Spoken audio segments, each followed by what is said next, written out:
It was just a matter of time before I was found out. The apple may not have fallen far from the tree, but I was certainly no lawyer.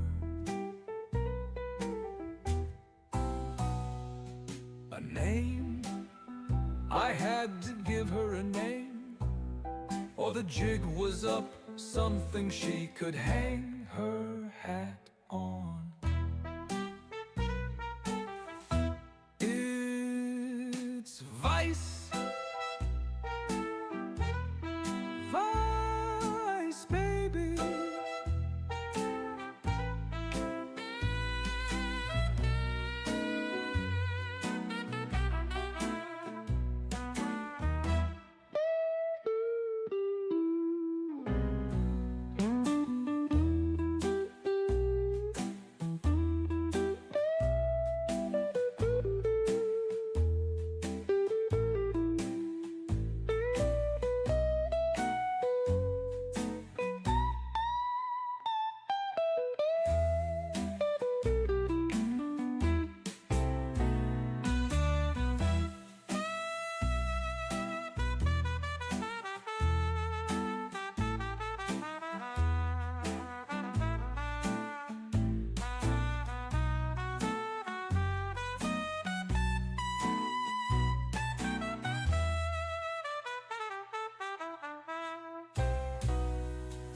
It's Vice, Vice, baby.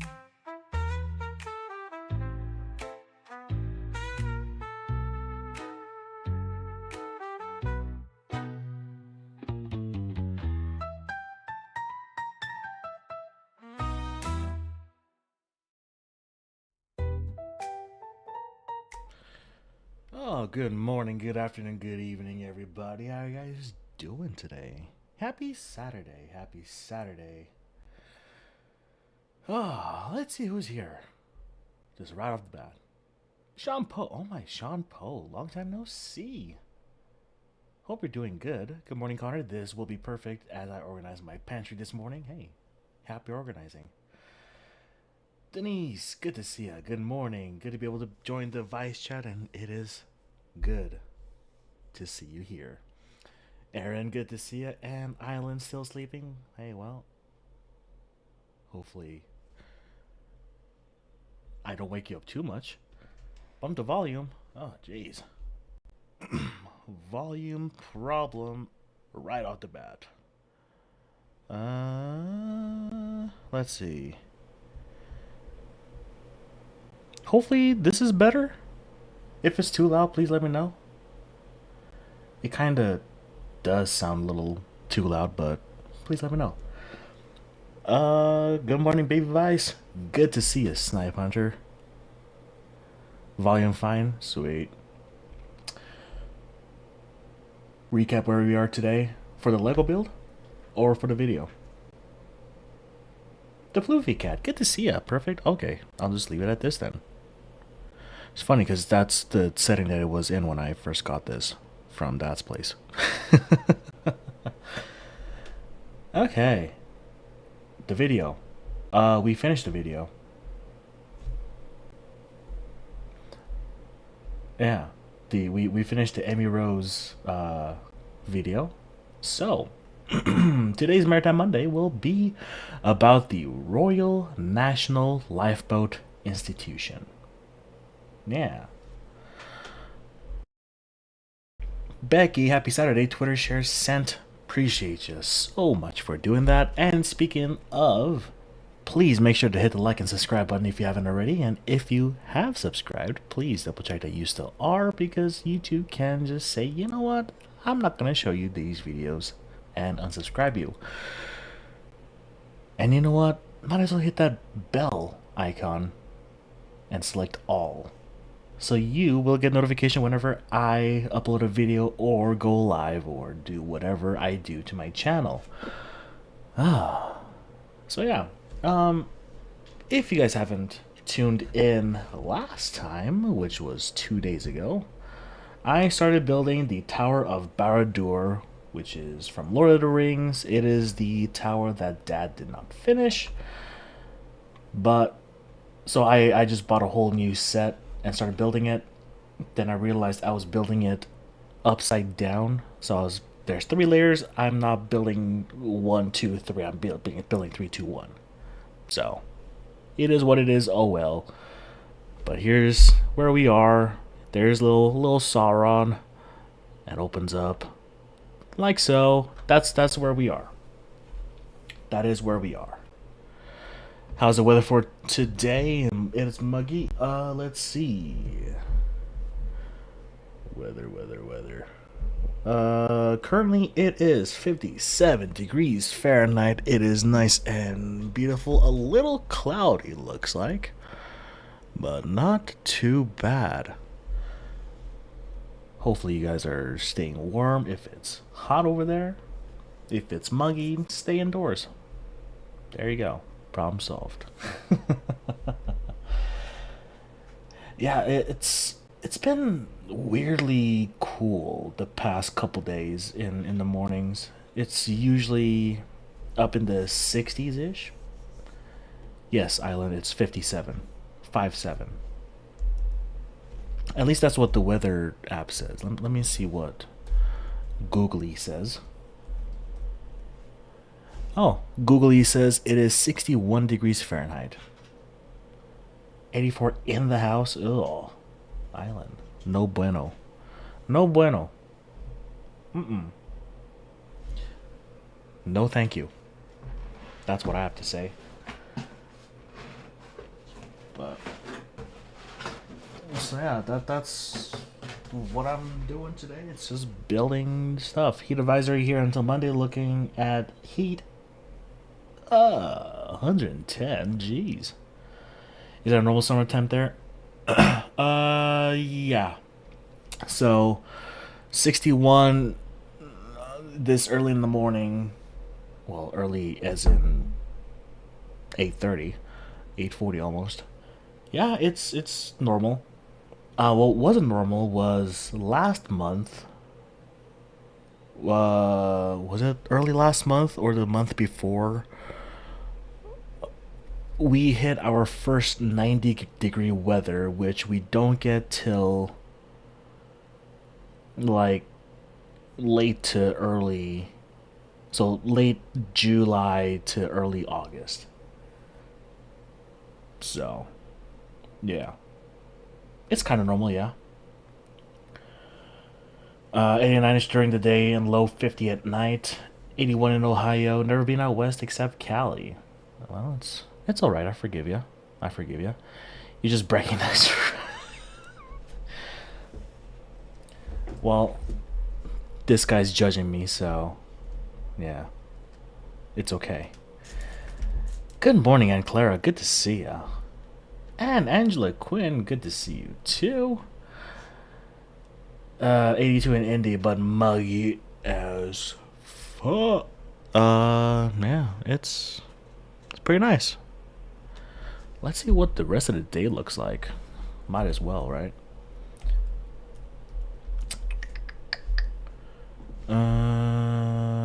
It will go up to 88. That's the highest for today, which will be at 5 p.m. And at 6 a.m., it will go all the way down to 50 degrees Fahrenheit. Yeah. So yeah, 50 to 88 degrees. That's what's going to be today. Monday through Wednesday looks like it's going to be from 50, let's see, about 53 to 92 degrees Fahrenheit, which isn't bad but not very ideal. But hey, I'm not complaining. Well, maybe a little bit complaining. But hey, ladies and gentlemen, before we go way off topic, let us watch and continue the Maritime Monday saga. Let me move you guys around a little bit. It's been very warm and humid here. Corn growing part of the country. Cornfield sweat. How fun. Make sure you guys stay hydrated, you know? Stay hydrated. because lots of sweat equals dehydration, obviously. So make sure you guys are taking care of yourselves. You know, do all those good things, and everyone will be happy. Oh, hold up. Before I start, I'm drinking tea. Ooh, that's hot. Hell. I literally made it, finished making it like a minute before the intro ended. So it's still quite hot. And I know it's hot because the teapot is hot. And when I was carrying it from the kitchen to here, I spilled some on my foot. And it was quite hot. But hey, I'm drinking Samurai Chai Plu, which is chai tea with other ingredients. I forgot. I can't remember for the top of my head. Um, I never said it was hot tea weather, Island. I'm gonna be sweating like a mofo thanks to hot tea. But if you guys want some tea that I drink or tea, coffee, soap, any accessories that you'd like to buy, be part of the tea enthusiast or just a tea enjoyer, go visit thedragonstreasure.com and use the code Vice Baby. I'm almost at all space. All caps, no space, to enjoy a 10% off of your whole entire order. By doing that, you will be supporting T-Man. He's an awesome guy. Love him. Love the work he does. It is a one-man show, so he does everything involving his website. And you'll be supporting me as well. So, please go down in the description down below. Visit that website, use my code, and enjoy your tea, coffee, soap, whatever you love. I'm guessing the dehydration speech is one you've heard before. Learn it, live it, love it. Yeah, I've heard it a couple times. That I'm supposed to hit 70 here today. I scalded my foot with flat. What? Wow.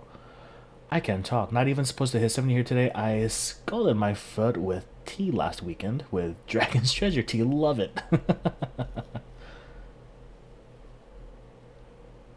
I don't eat pencils. They still apply today and every day. Yep. How are you doing, Sweetie Fly? Good to see ya. Tea and soap is not burning my foot. I'm not judging. But, ladies and gentlemen, this is the Royal National Lifeboat Institution episode of Maritime Monday on a non-Monday. You guys know the drill. Please let me know if the volume is too high or too low for the video. And I'll be muting myself and unmuting whenever I say hello, goodbye, or inserting my unnecessary comments. I'll be having my camera down so you guys will see my progress on building the Legos. But yeah, dropping my phone. So without further ado, ladies and gentlemen, let us enjoy Maritime Monday. If I can figure out my stuff. There you go. Good afternoon, good evening, good night, wherever it is, and whatever it is you're doing. I'm glad you are here. I am Legal Vices, and this is Legal Vices. And today is that same thing we do every Monday. It is Maritime Monday. How are we all doing today? We haven't done a location check-in here for a while. So let's shout out where we're all from. I know where a lot of you are from, but let's just have like a little sound off so we can let each other know where we're calling in from, where we're where we're watching from. That would be kind of awesome. Got some Maine in the house. Great little maritime. Finland. We've always got some Finns here. Finns are great. Love my Finns, Laplanders. You're from Finland, and you're a dancer.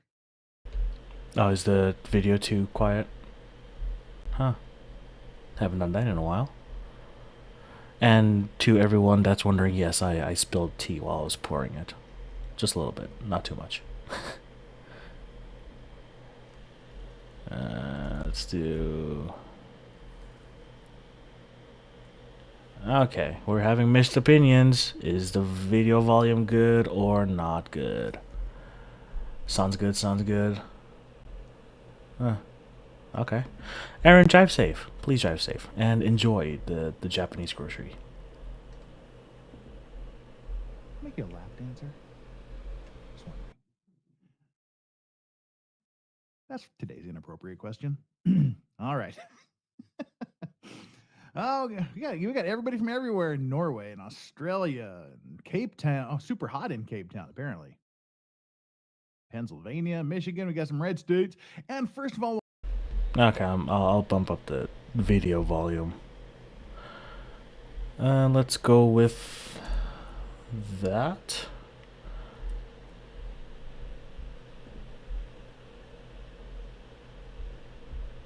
while you're all sounding off and letting everybody know where you're from, sorry, sort of. Hey, it was funny. Come on. We have a new member. Kitty is our new member. Kitty is our newest member, checking in from the Clean and Sober crew. Kitty, thank you so much for joining us. It's a pleasure to have you as our newest member. All right. Well, Ooh, Aaron, yes. Those are good. Make sure you buy it. Make sure you buy it. You will not regret. this is the first show of the new year. I hope we're all doing wonderful. I'm feeling pretty good. Sorry about the late start, but hey, you should expect that from me by now. Kitty says that's the first time she's ever paid for a membership. Wow. Well, thank you very much. I feel kind of special there. Thank you for choosing me to be the person that you pay for your first subscription for. That's deeply appreciated. I hope we all had a decent New Year's. We're all safe and sound, and I hope everybody is doing well. We've got a lot of things coming up here in the future. Particularly this month is going to be a very, very busy month. I don't even know where to start with all of this. I guess I should say I'm late because one of these days I'll get this on time myself to think that I'm starting 10 minutes earlier than I am, so that I'll actually be on time. Because I have everything planned in my head, and there's always something that goes wrong. Nothing ever goes perfectly. Just nothing ever goes perfect. And Claire, not knowing how to talk.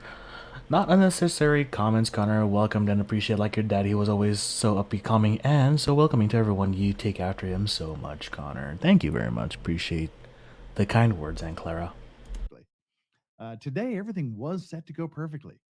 I spent my entire weekend getting everything ready for this whole week, planning the week, getting my sheets all done. So all I have to do is go in and copy and paste all the links I want to go through, and sat down here to do that. Takes about 3 minutes to pull all those up, and then I realized that I left my entire weekly schedule on my office computer. So I had nothing to pull up here. But thank heavens for Google, their Chrome remote desktop. Chrome remote desktop saved my life. I just had to access my office computer and save everything over here.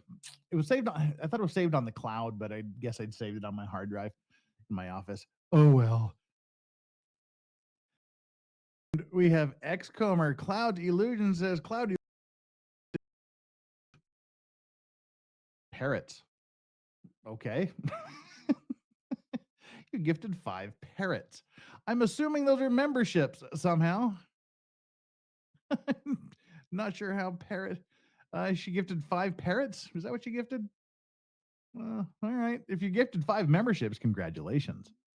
If you gifted 5 parrots, well, hey, cool for that. Aaron, no, my mom did not make it, but my grandma, my mom's mom did, and oh my gosh, I love it. It's my favorite. Yeah, it hands down favorite. Too. It doesn't show up whatever it was that happened with cloud illusions. Wild Red, 1905, kicking us off with the first. Oops, I almost said first super chat. I meant second super chat. Xcomer just had the first super chat. The second super chat bought the Basil Hayden. Haven't had a chance to try it yet. Just thanking you for the suggestion. Well, good. I'll accept two thanks because you're thanking me for the suggestion. And then once you try it, I'm pretty sure, I'm like 80 to 90% certain you're going to thank me for the delicious whiskey. Can never go wrong with a Basil Hayden for a good introduction to a bourbon. Good stuff. Rose just saying you used to be super prompt, Jeff. Well, I I'm here. I'm never not here. It's at go time. It's just the go part of it hasn't happening. Uh, Cloud Illusion says 5 parrots would drive me crazy. Had to give them away. I used to raise parrots up until I moved to Korea. I had to get rid of all of my parrots because they just didn't have avian doctors back then. I think the most I ever had at one time was 5. I think I had 5 parrots. Let me see. There was Andrew Bates.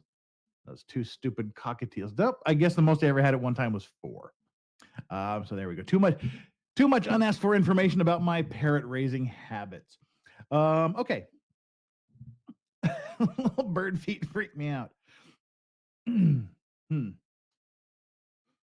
do parakeet. Jeff has parakeet floor. Nice. Right.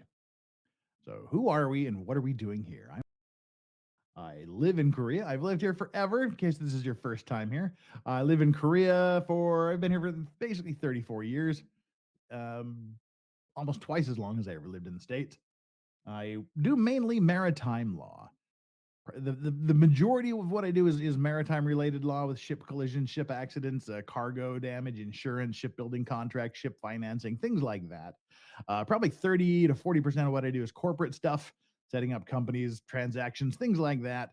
So that's why we do Maritime Monday. We started out just reviewing ship collisions and or talking about them and breaking them down, and that just sort of turned into a weekly show that we decided to call Maritime Monday.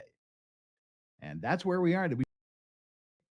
Unless there's some huge major that preempts it, but that's only happened a couple of times if I recall correctly. So we do the Maritime Monday where we talk about shipping collisions or maritime related matters. It's been kind of heavy the past little while, so we decided to look at some good things. And that's kind of what we're going to be doing today. We're going to be looking at a few good stories. We're going to talk I just realized I was on Top Chat the whole time. I'm such a horrible streamer.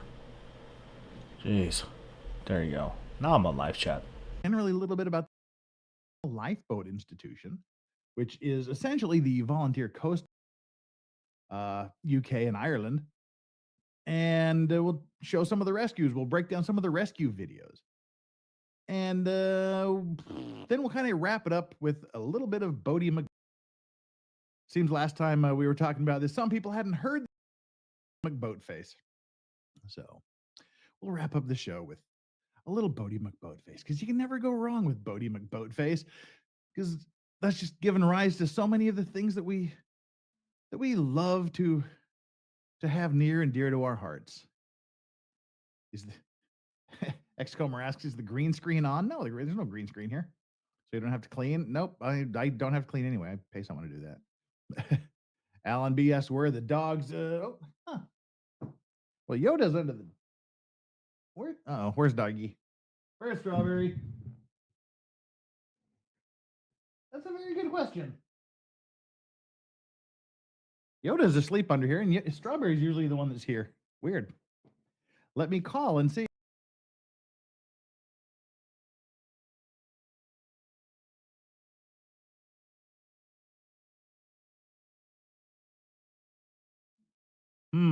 I think it might be getting up to some mischief. Okay, I can hear her coming now. Now that she's coming, I'm gonna have to. Oh, hey, there you are, buddy. Come here. There you go. There. Yoda's under the desk, and Strawberry's over here. All right. Now this Strawberry walked through How are you doing, John? Good to see you. the living room. That's the whiskey room. My living room is down the. Yeah, this is just my computer room, and then the whiskey and smoking room. So, all right, let's of what's going on this week, and then what's coming up later on during the month, because there is a ton of stuff going on. Tomorrow, we're going to be doing a breakdown of the latest developments in the Idaho murders, the Idaho 4, and what we know so far about the suspect. I mean, there's a whole lot of speculation and crap going on that nobody could really possibly know. And I want to kind of sift through the crap, and take a look at what we actually know about the guy. What do we know about? And we're not going to get into evidence because we know what we know already. The police are not going to release anything new at this point. They're taking in information now. They're not giving it out, because now that the arrest has been made, the clock starts. They have to start preparing their case, and they're not going to release any information that is going to jeopardize their case at this point. So don't look for much coming out of them. We just have to sift through all the rubble that's going into them. So we're going to talk about what we know about the guy, and what is speculation and what is useless or harmful speculation. Wednesday, we're going to be doing some fun stuff, just crazy stuff in court, I think was what I decided to do. But I might change that. I'm not sure yet. And we've also got coming up, I want to do some deep dives in the interrogation case, the interrogation of the suitcase murder. I don't know if you're familiar with that, but the trial's coming up at the end of this month. I believe it's supposed to start on the 30th of this month. A woman and her husband are doing something. Somehow the husband ends up in a suitcase, and then he ends up dead. Her initial questioning by the police, and then her in the police station interrogation. I'm not sure if we're going to do that this week or next week. I don't know. I'm kind of trying to get a little feel for what's going on. Thursday is O.J. Simpson Day. We're going to continue our weekly tradition of reviewing the O.J. Simpson case, some of the highlights of it. We're going to continue watching Dennis Fung tear apart his career, but actually weird. I shouldn't say that. His career wasn't torn apart. He continued working for them actually somehow, but we're devastate him on cross-examination. And Friday, you do not want to miss. Mark your calendars now. It is the January the 1st of 2023 F It Friday stream, where we just grift for a bunch of money so that I don't have to talk about it the rest of the month. $100 shots gets a drink, gets a shot from a premium whiskey, and aggregates of $100 get a lower tier whiskey, a shot of that. We've got some guests already lined up. Off the top of my head, we've got Meme Copium lined up. We've got the one and only Hannah Franz lined up. We've got, let me just pull my Twitter, because I tweeted about it yesterday. But Friday, that's the one stream a month you just don't want to miss, because we have so much fun. We have guests, we have booze, we just grift. We have a great time where it's just all in good fun. And it just makes so I don't have to worry about begging for super chats for the rest. All right, what we've got going so far, we've got Meme Copium, Steph the Altar Nerd. We've got one of Wilhelm. He likes the chubby girl, an avowed chubby chaser. Little Miss Jacob, otherwise known as Ariadna Jacob. Ozzy Overlord is going to be here. Megan Fox, the writer, not the thumbs, is going to be here.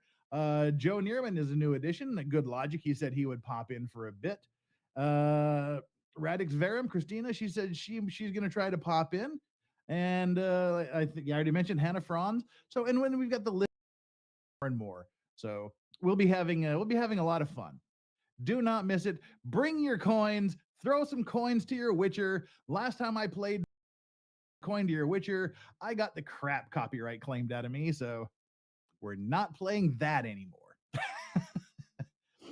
Daily Dysfunction. Long time no frickin' see. Wow. It's been a hot minute. How are you doing? It's so eerie, actually, that a few days ago, MSM and most people in prosecution believe Idaho 4 case over, but for those reading new docs, it's most definitely not. We shall see how it progresses. Yeah, good to see a daily dysfunction. I need to come up with another thing that's just not a cha-ching because that's kind of lame. All right, so that's what's coming up this week. Just do not miss Friday, whatever you do. That's fun. Last time we went like 8.5 I'm doing good, thanks for asking. hours. It was great. Um, Coming up later the month, we've got 3 big trials scheduled for this month. We've got, of course, the Dumpster Brothers. We've got the suitcase murders, and we've got the guy who was the ex-lawyer in Florida selling drugs, allegedly. Allegedly, he's been charged with like 90 financial crimes, fraud, money laundering, things like that. And also the ones he's going on trial for at the end of January, shooting his wife with a rifle and then taking out his son with a shot. So those are the 3 big trials that are coming up. And Legal Mindset, Andrew and I, we're working out a way where we can we can cover the same trial, like switch off times. We're going to try to cover those 2 trials together, those 3 trials together. We got to just see how it works out. Some of them may be delayed.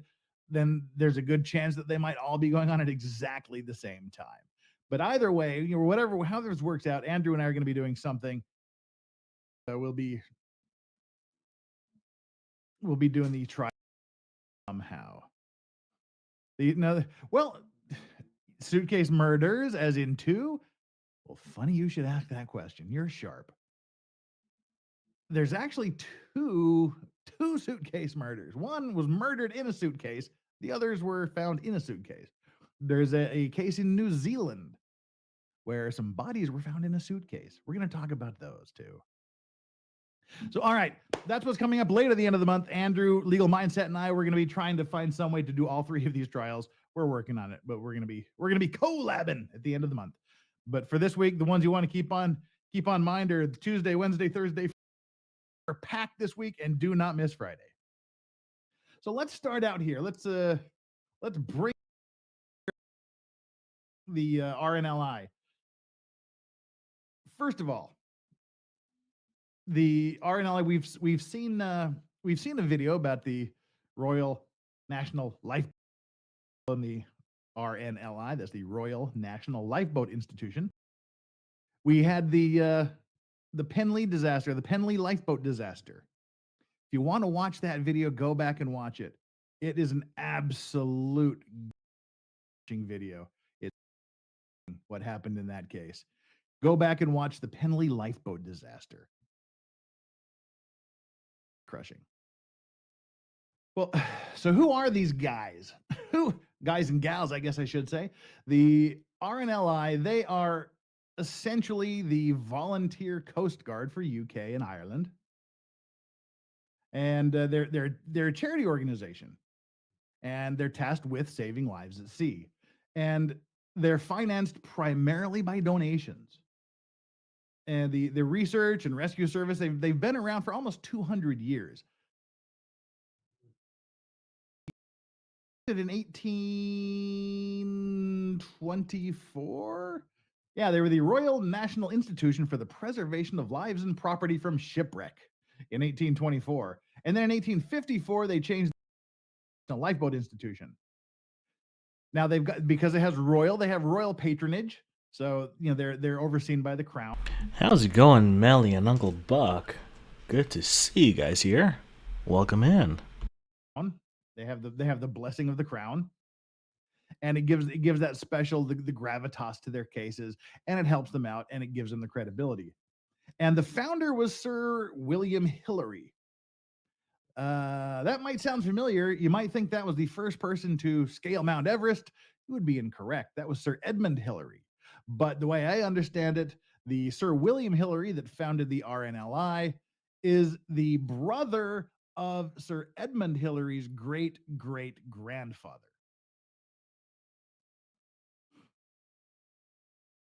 Yes, that's what I said. I said they are funded donations. They are a charitable organization funded by donations. They have the blessing of the crown, which is the royal part of it. was to be a national service to protect the coast of UK and Ireland. Hillary's vision was to extend its beneficial effects to more distant and to future generations. So this has been around. It's what 198 years, 199 years now that we're into 2000. Tamara, good to see ya. Long time no see. How you doing? I want to drop by and say hello. I'm fixing to something and out for lunch. Well, hope you have fun, Uncle Buck. Hope you have fun. Larx accomplished in 2 to 3 years what takes people 5 to 10. Yep, very true. Very, very true. 23. So who are these people? Again, they're by the values of selflessness, courage, dependability, and trustworthiness, and they're volunteers at heart. 95% of the organization, 95% of the people that work for the RNLI and put their lives on the line every day for people at sea are volunteers. Just people in the local villages where the lifeboat stations are. They're just, as they say in the RNLI website, they're ordinary people doing extraordinary things. It has indeed been way too long, Tamara. Hopefully everything has been okay with you. Hopefully nothing horrible happened. So what do they do? Every day, every year, 24/7, they are on call. Volunteers to immediately put their lives in danger for strangers that they've never heard of, never met, and will probably never see again. Up to this point, they've saved over 143,000 lives since 1824, and countless more lives are saved through their youth education and water safety work. So it's a fantastic organization, and you can help by going to rnli.org. That's their webpage, and they accept and it's a charitable donation, so your donations are helpful and you know it's going to a great cause. And of course, if there's one piece of plastic anywhere on the floor in the house, the dogs will find it and make noise. Hopefully he gets tired of chewing on it. I don't know if you can hear him chewing on the plastic, but I certainly can. So, so that's who the RNLI are. They've been around for 200 years. Darn near 150,000 lives saved. And we've seen them in action. And they're quite the group. And that's what we're going to do today. We're going to take a little bit of time, watch about some of these rescues. And this is just a smattering of what they've been involved. And before we do that, let's get chats here out of the way. I guess we've got 2 we need to get through. I wish I was drunk, says I just about made it. Seriously hungover, lol. Yeah, yesterday was pretty much a recovery day for me. Didn't do much of anything, just kind of barely made it myself. So I hear you. Fondian says Happy New Year, and Happy New Year to you too. Great to have you here as always. Yeah. Prince Andrew's blessing sounds sticky. It's not Prince Andrew's blessing, thankfully. It's the crowds. That. Let's move into this. Our first video here is an older collage, I guess, a montage of rescue scenes from all over the UK and Ireland. Yes. Melly, building the Tower Barad-dûr from Lord of the Rings. Yeah, that's the Lego set I'm building. It has a total of a little over 5,000 pieces, so it's gonna be fun. Now, the music is a little bit cheap. You got to make it. That's where the fun comes in.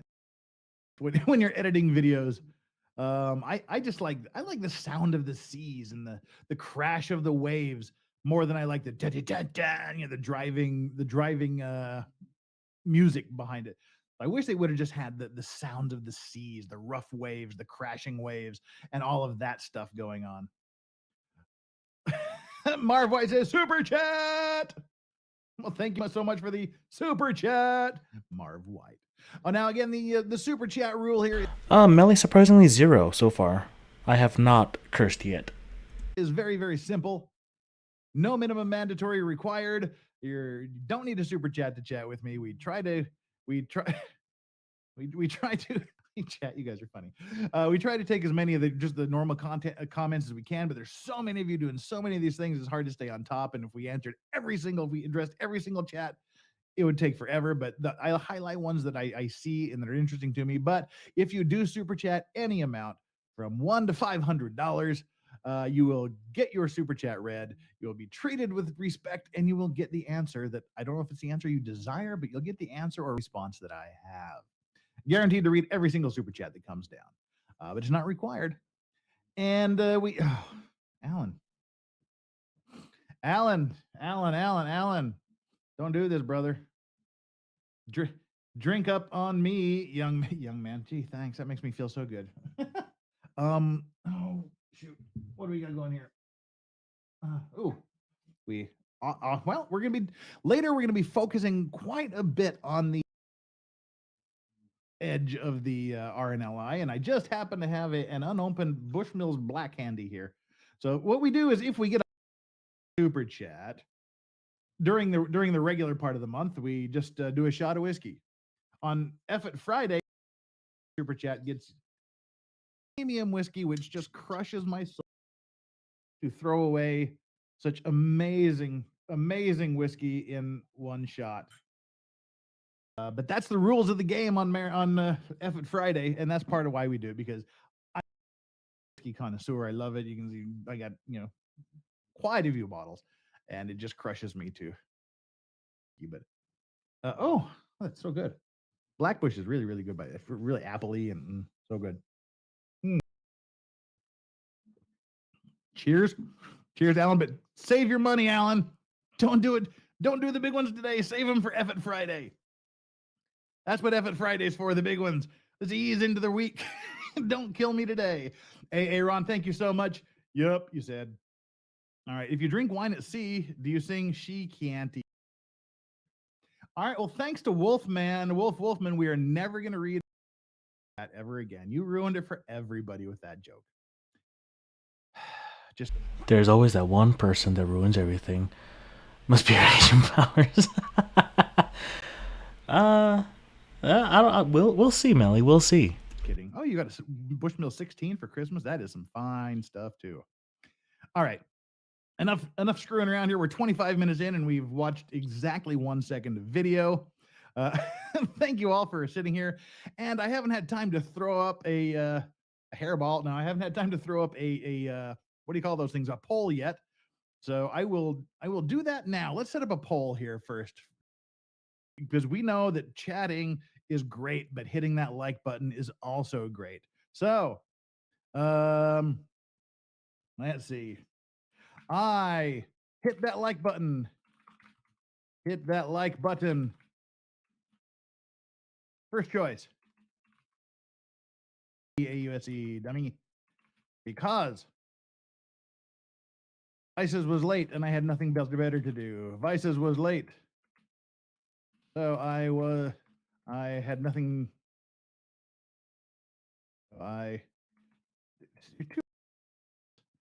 Vices was late, so I did it. I did it while did it when waiting. Shoot. These polls are, you can only get like 20 or 25. Kind of sucks. Late, so I did it while waiting. The second reason you hit the like button was because I'm not stupid.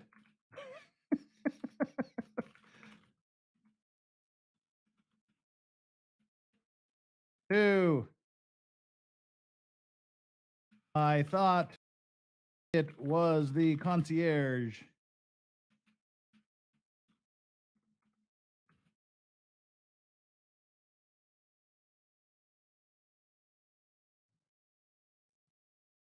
And the final answer. So you stop talking about it.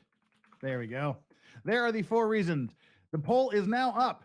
Everybody, we got 275 concurrent viewers and only 155 likes. Again, this is our lowest viewed day, but I still love doing it because I can talk about stuff that I know what I'm talking about, but we can also use it to be one of the highest like days. So I hit that like button because you're late, so I did it while waiting. 2, because I'm not stupid. 3, I thought it was the concierge. And 4, so you stopped talking about it. All right, there we go. Those are the reasons why you should hit that like button and take the poll. And let's get us up here. And speaking of polls, let's look at boats. I don't know what they have to do with each other, but I'm really trying to get into this before 30 minutes have gone by. that's a great video. Yeah, Alan.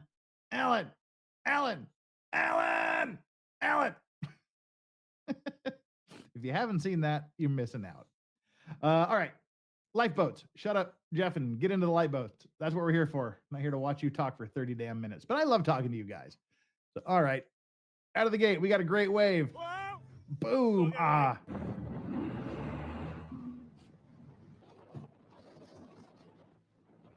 I mean, this is the weather they go out in. I mean, not a lot of maritime disasters. Well, I guess some do, but I'm not sure. Maybe just you, Denise, I'm guessing? I don't know.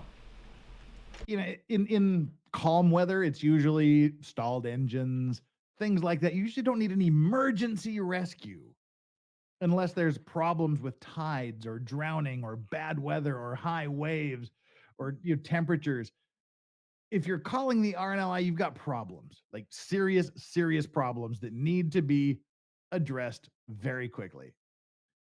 And so this is where you get volunteer people that get paid nothing to go out in this kind of weather and try to save people they don't even know.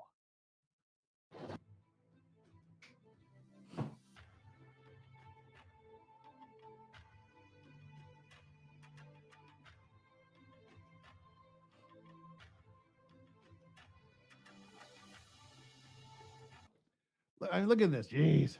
Is the Hastings lifeboat crew launched during Storm Ciara in early 2020.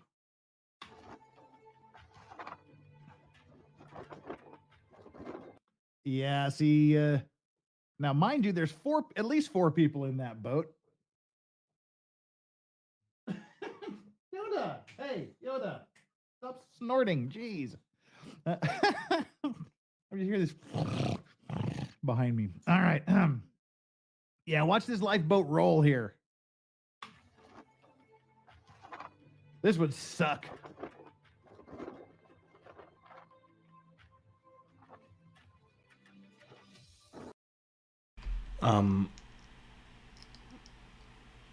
I would like a description of this problem, or well, I guess I can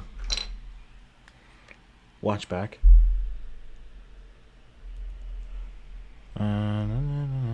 Let me see what you guys are experiencing.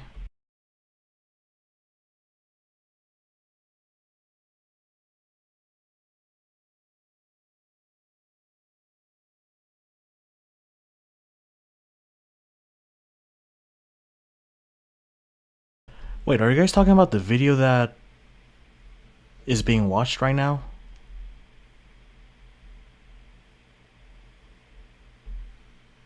On Dad's side?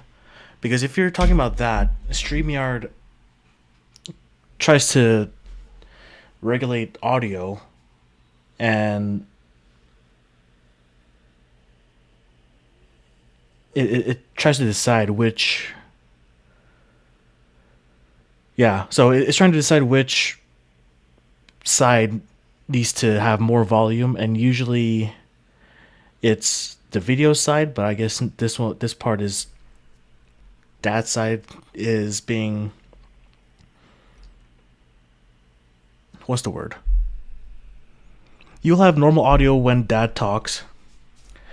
For the YouTube video that he's watching, the audio is depleted, like it's kind of like a background noise in StreamYard's mind.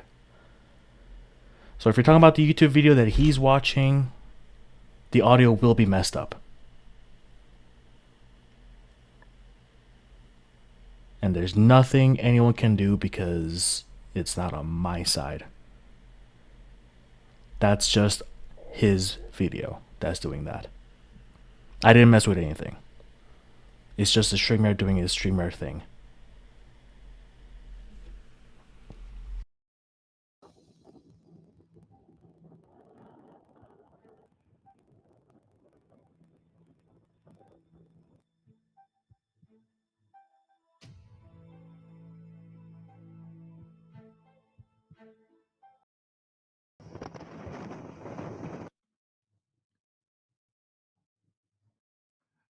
What do you mean is the sound A-okay?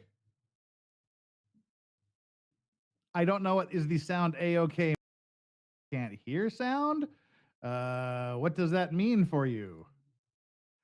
Yeah, anybody? Well, I guess now he's going to talk about it as well.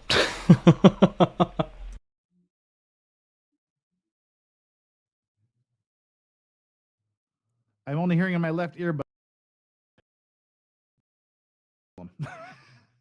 that's what I was wondering. Okay. Yeah, is the sound A-okay? That's your problem. Anything you hear is perfectly.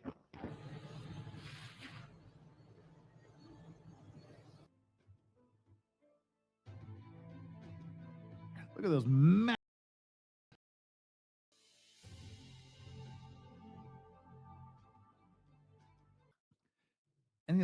these are just guys that sit at home, guys in home. Their pager goes off and they're just told where to go, what to look for, and who to save. So amazing to me. Good to see you, June. How you doing? Welcome in. And Amy Evans. Good to see you too. Almost missed you, but I'm glad I read Melly's comment. Good to see you, Amy. How you doing?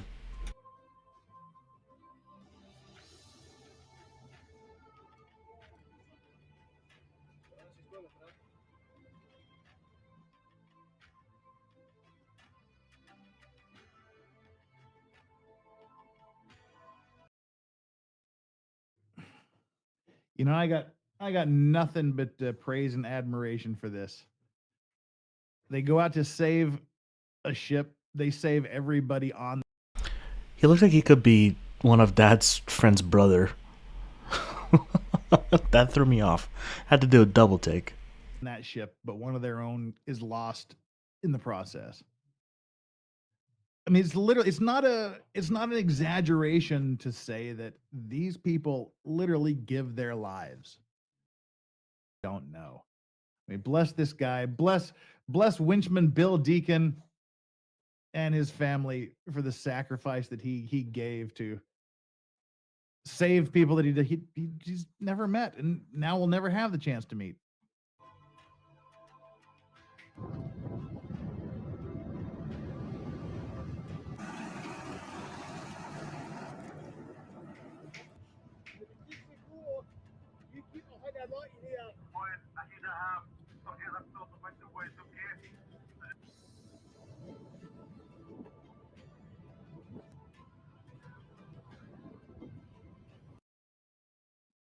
They're talking about how the waves are 30 feet waves. That's about the size of this boat here. This is what, maybe a 42-foot boat, probably. So the wave. Well, I'm glad to help, June, and welcome in. Enjoy. Waves are almost as tall as this fishing boat is long. Join me.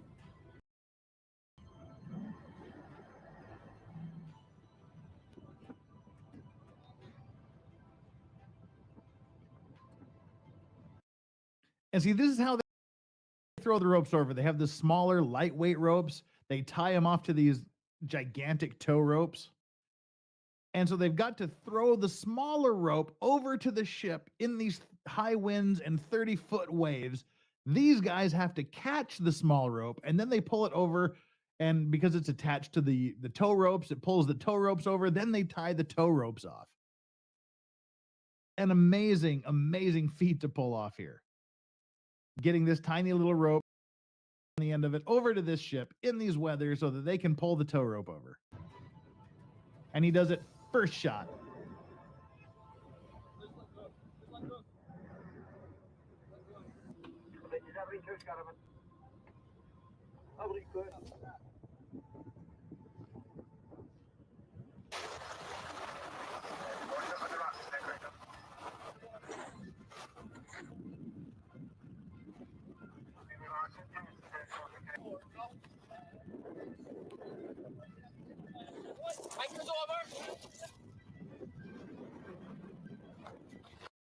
Yeah, what do you do when the ship is just being rolled on the rocks? Can't you can't get over to them just because you're going to be smashed on the ship could roll over on top of your lifeboat.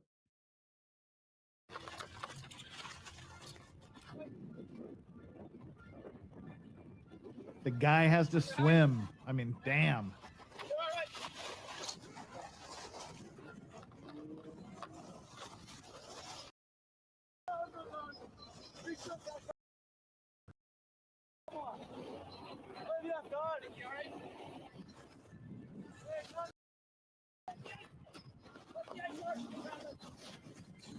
Yeah, swimming in that condition is scary. What are you building? I am building the Tower of Barad-dûr from Lord of the Rings. It's a Lego set that Dad was working on that he never got to finish. And the part that he made never made it over here, so I just bought a whole new set, and that's what I'm building. But I don't know, I don't think I'd be able to swim in that weather condition. That's way too sketchy for me.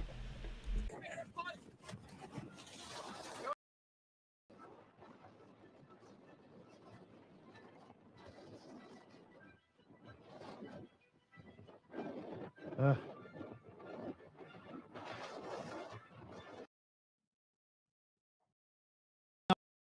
things here. AT says I used to captain an offshore dredge boat, but know the crew of the Trevor and Specialist. Oh wow. Hey, Yoda.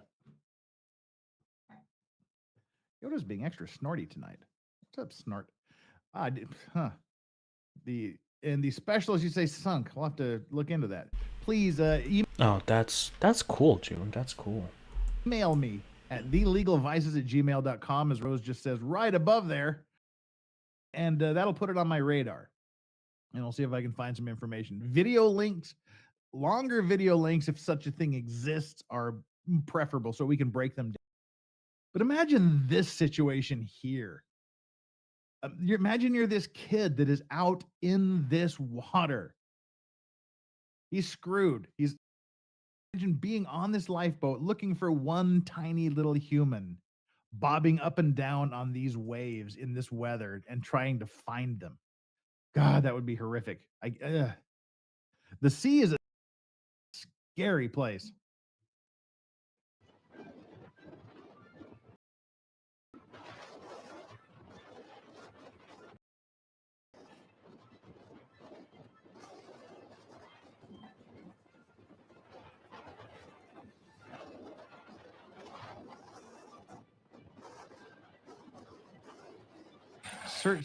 Searched for hours for that kid in this weather.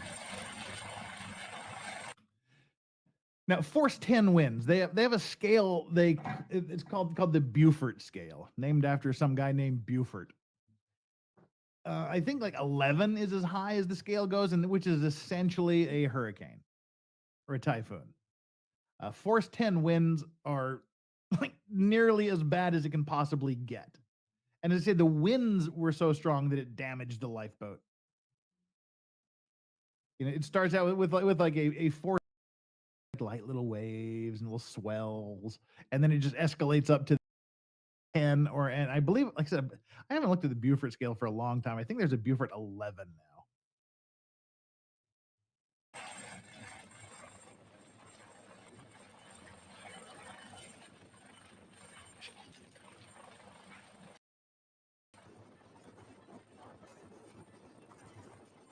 Okay, and I wanted to comment on this too.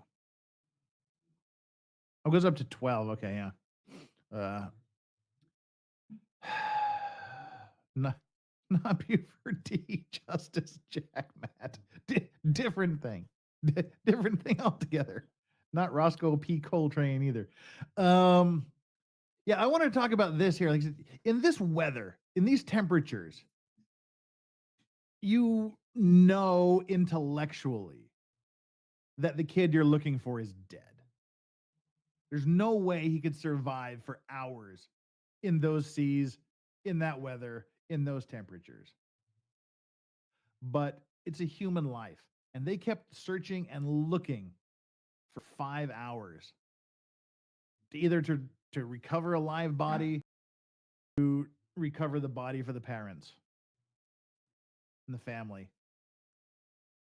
I mean, geez. For free. This isn't even a job. This is all they have their regular jobs they go to.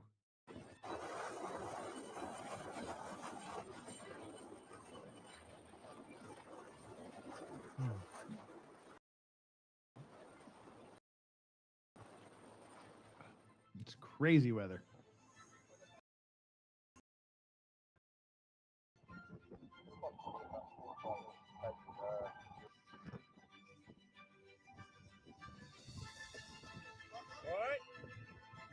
Okay, this is a good example of the Beaufort scale. The last one we saw was 10, and this is a The Floofy Cat says we have 320 lifeboats around the UK manned by volunteers willing to go out in any weather to assist anybody in trouble. And they are,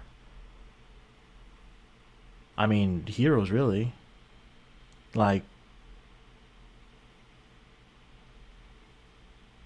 they're doing it just because they want to, not for the pay, obviously. And that's crazy. I mean, good for them. And I mean, very glad that there are people out there like them. But it's amazing that there are people that do it just because. 5.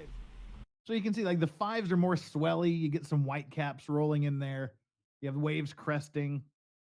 So this is a 5 compared to the previous 10.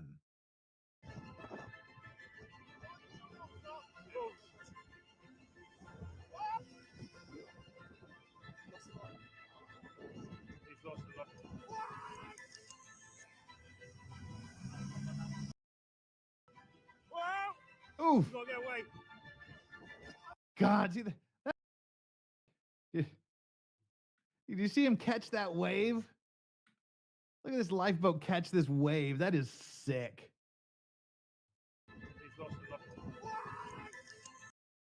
This is just sick. Ugh.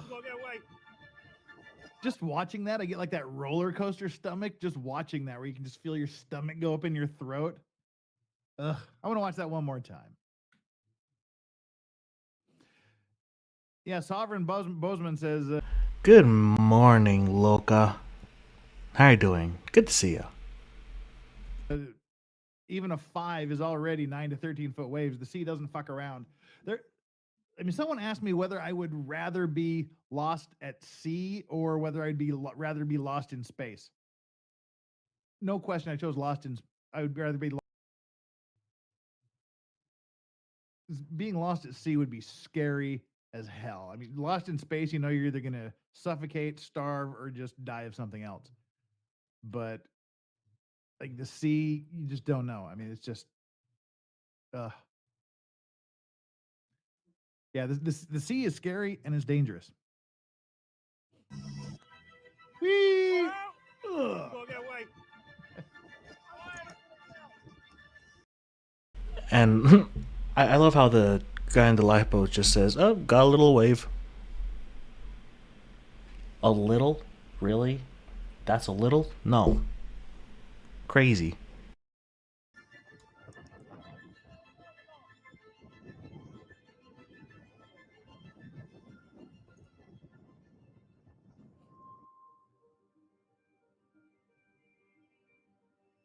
Look at these waves too. Giggity, Melly. Giggity. God.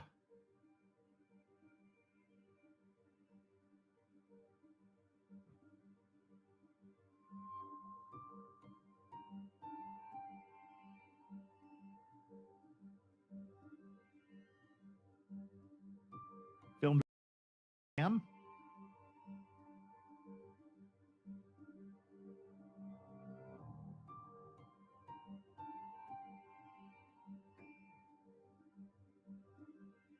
Hey, Nicola. Nicola's at home. Crunch.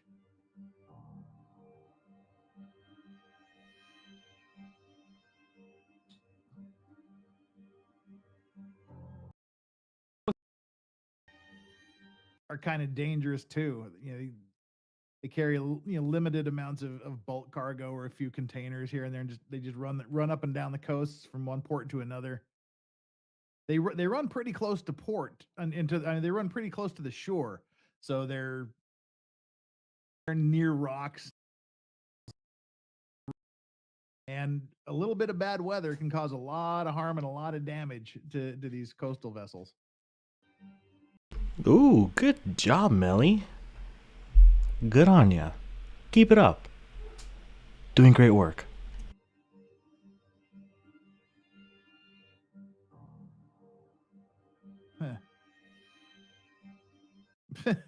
Bobby Baloney asks, why is everyone so mean to potatoes? Because they have crappy cameras. That's why.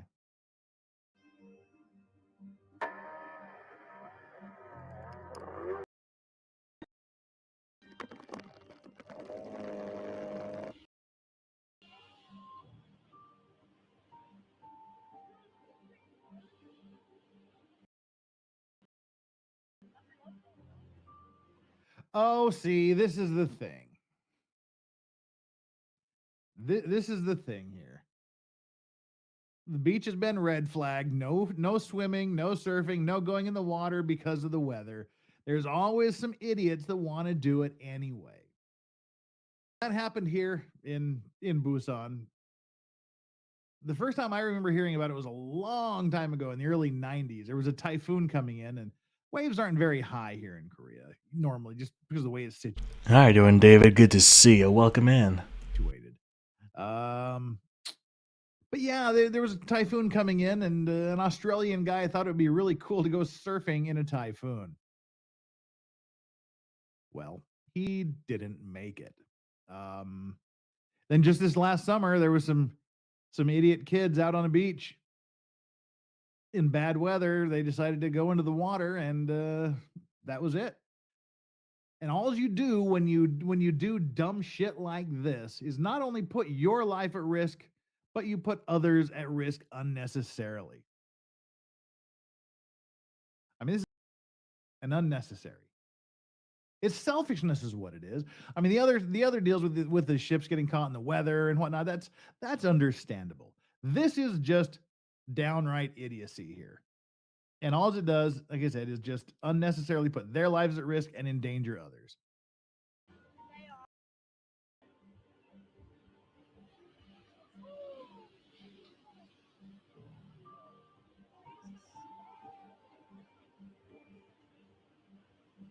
And I hope they just promptly beat the shit out of these little brats.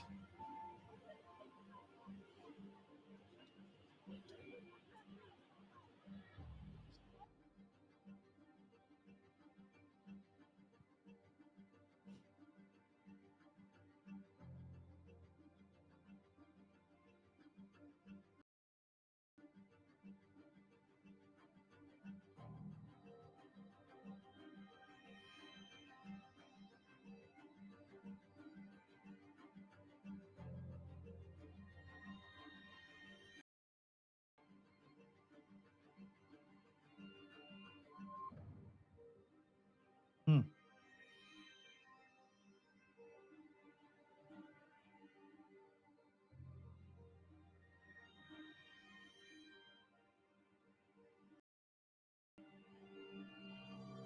Yeah, so you can see just all the water is just into the rooms. Well, looks like they made it. So there we go.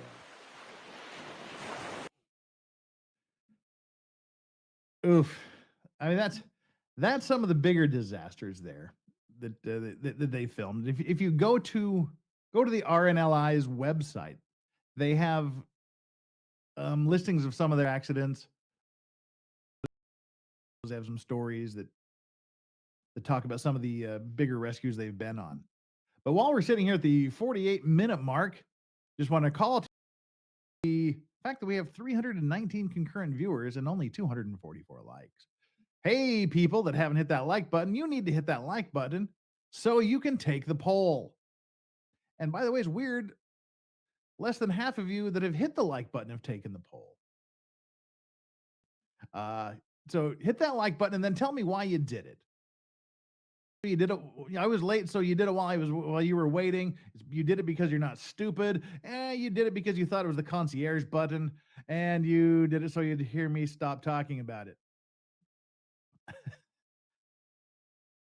Remember way back when I used to do pull and like stopped out of nowhere? I think I did like a handful of pulls and I never did it ever again. Good times. All right, let's clear off a few super chats that came in during that. What about a Prince Albert? I'm just going to assume you're talking about Prince Albert tobacco. What else could you possibly be talking about? We know you were just talking about Prince Albert tobacco.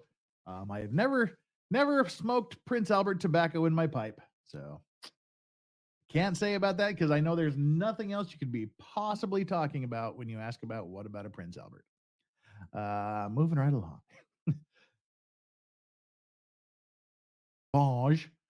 Just so you know, MM on my phone and CC Inter on my iPad.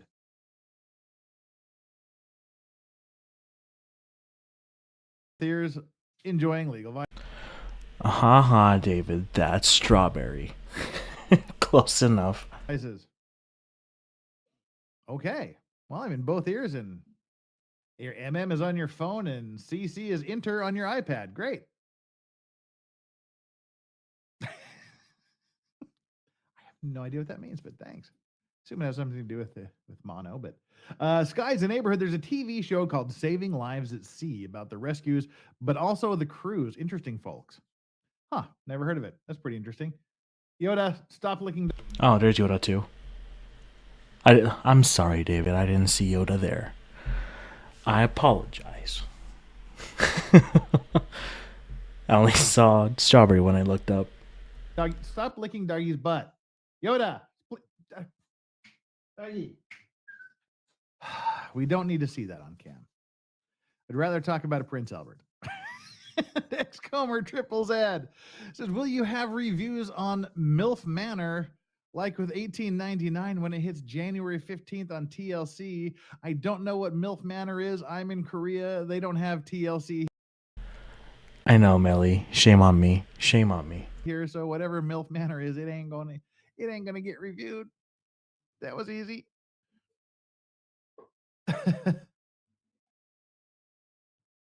Dogs, they're so fun. They're being extra lively tonight. I don't know why. Alrighty. Thank you all those super chats that came in. Great to have them.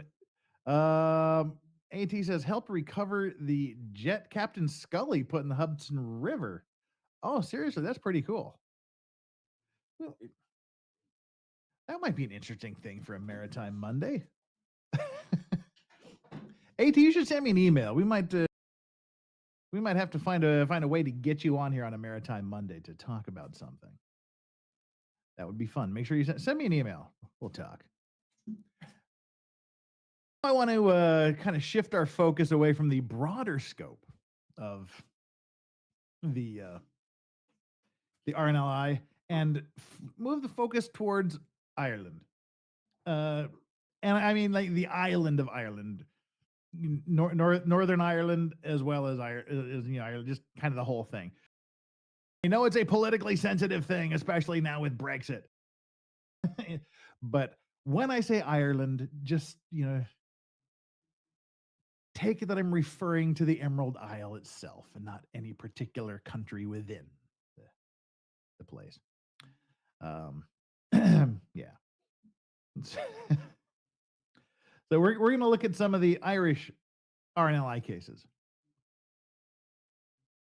Because there's some fascinating things, and there's a fascinating story to get to a little bit later that I know you're all gonna hate, but I'm gonna do it anyway.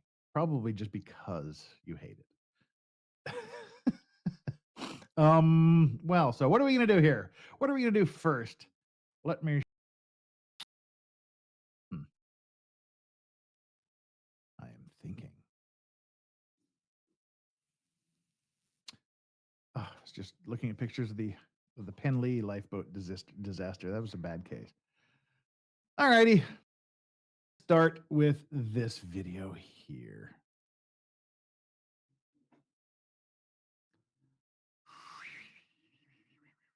Irish, we'll go in chronological order for the two videos I wanted to watch. You can't say Ireland without sounding Irish. My grandfather was from Ireland on my mother's side. My grandmother, my mother's mother is from Lithuania. My mother's father is from Ireland. My father's ancestors are all English and Scottish. So I have all the alcohol in my body. I have all the alcohol. Why? F it Friday is so much fun. Right, 2014. Go back to the beginning of the video. And that was very loud. So for those of you that are having volume problems, this should probably fix it for you. Because this is loud.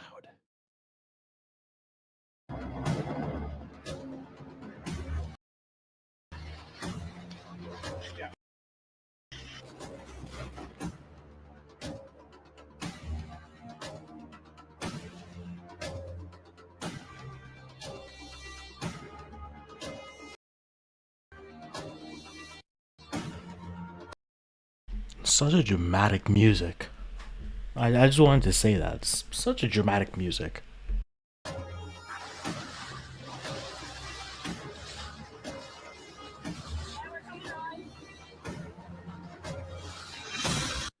Well, that escalated quickly. See, a lot of these things here too are you get rowboaters or kayakers or canoers or whatever out there, and then you forget here in Korea too, and been close to having that happen. You go out, you forget when you're using the strength of your arms to go somewhere.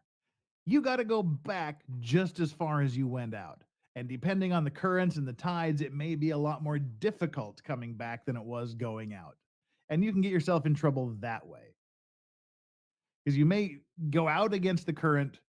If the tide is coming in and you're going out, you may expend a little bit of energy trying to get where you're going. And then when it's the reverse, you're already worn out, you're already tired. Plus the wind is blowing and the tide's going out. As well as backwards even. It can be kind of scary when you just rely on the power of your own body.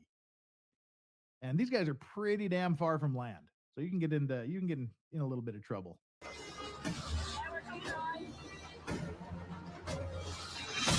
Oh.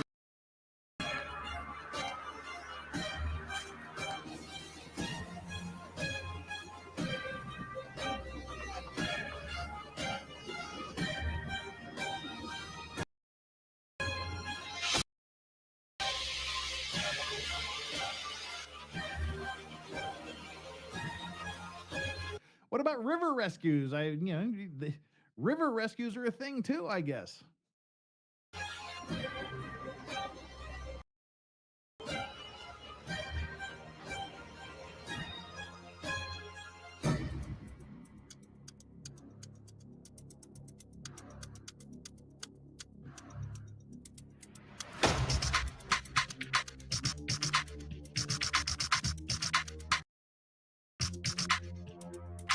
Yes. I'm just jamming out to the music now. It's a catchy beat. Get stuck on a little shoal over there, It happens to the best of us. You know, it's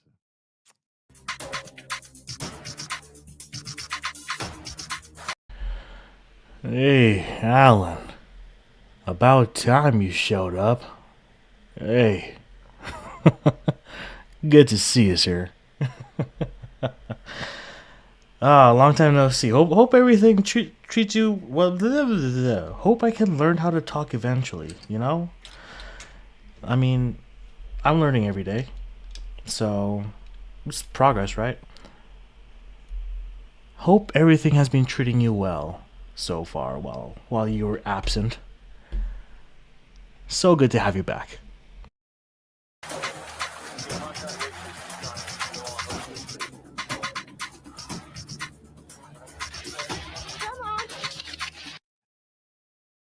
and this is the most Irish thing ever, right here. This has got to be the most Irish thing ever. The tide's coming in, and you got to rescue a sheep. You call the Coast Guard to help you rescue the sheep. Sheeps are valuable, you know. Sheep are valuable. You gotta make sure you get them. And as someone who grew up around sheep, we have like lots of horses, cows, and sheep where I grew up, and pigs. As you'll see here, sheep don't necessarily like to be hauled into life.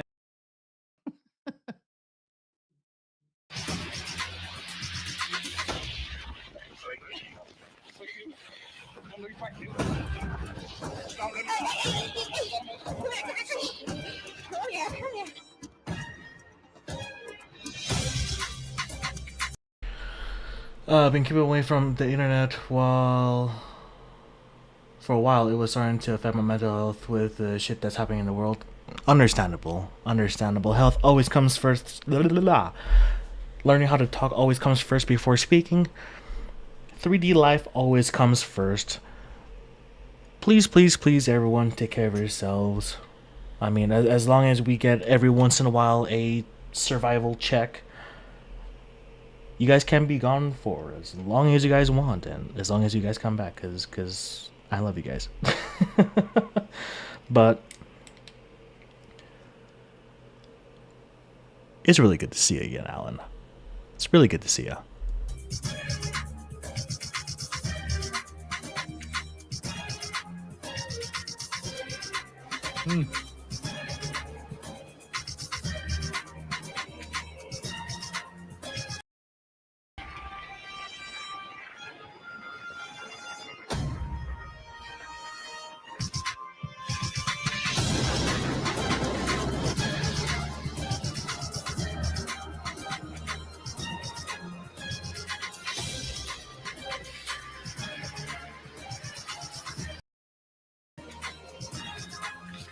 See, the music's a little bit extreme. I got they just have this pounding music for ships that are just kind of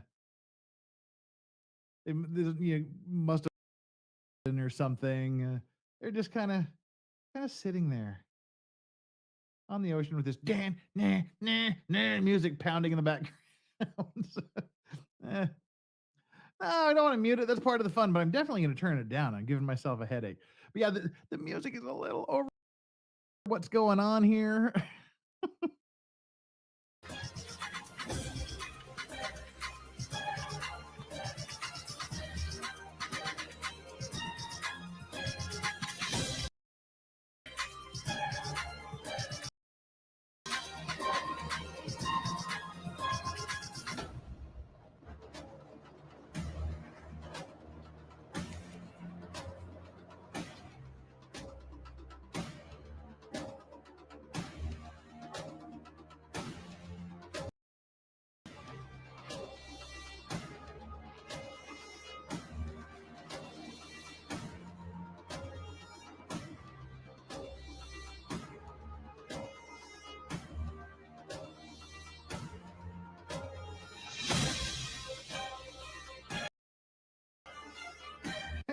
Exactly. Bobby Baloney says it's like some 80s or 90s recruitment video. Yeah.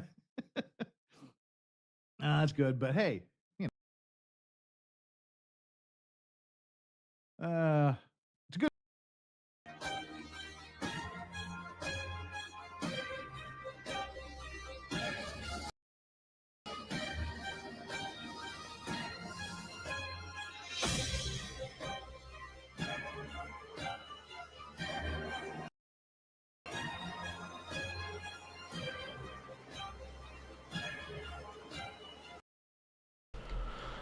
Huh.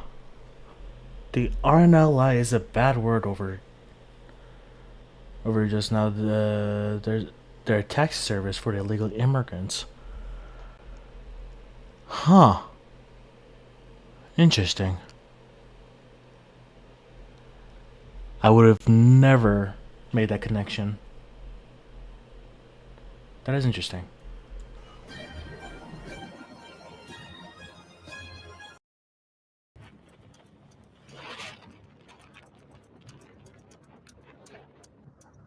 Hmm.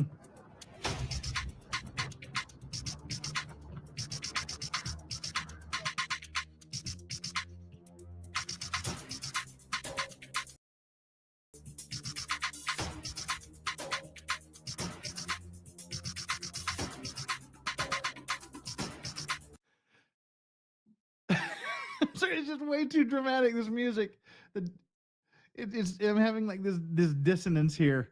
It's great. You got the music like you're expecting like Terminator final showdown things. It's like here.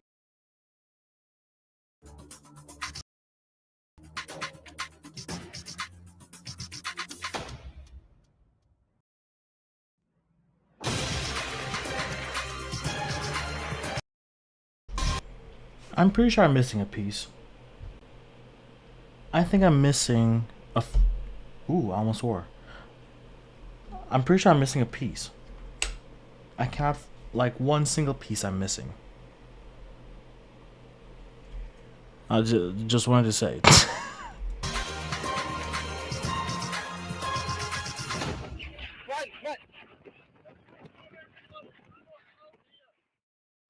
Whew, boy. We barely got through that, didn't we? That was dramatic. Whew, be still my beating heart. We got whew, take a breath if we need to take a breath after that one. There's some dramatic stuff going on there. I'm sorry, shouldn't uh, they're filling the boats at least 4 times a day with illegals. They taxi. Oh my gosh. They taxied 250 in one morning 2 weeks ago. Jeez, that's a lot. I did check the bag, Millie. Let me just check it again, because why not? Yep, nope, nothing. I'm gonna lower guys down a little bit more. Nope, nothing.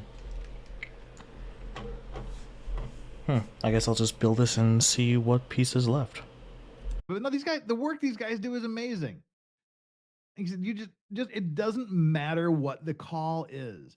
Their pagers go off, their cell phones ring, they get their messages, whatever it is, however they get their alerts, they just respond.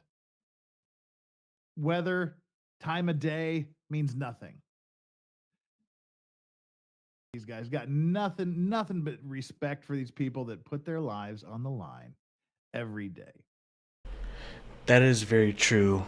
The Floofy Cat. They do go out and save literally anyone that is in trouble on the water, on the ocean. So they're technically doing their jobs, but still crazy. That's crazy amount.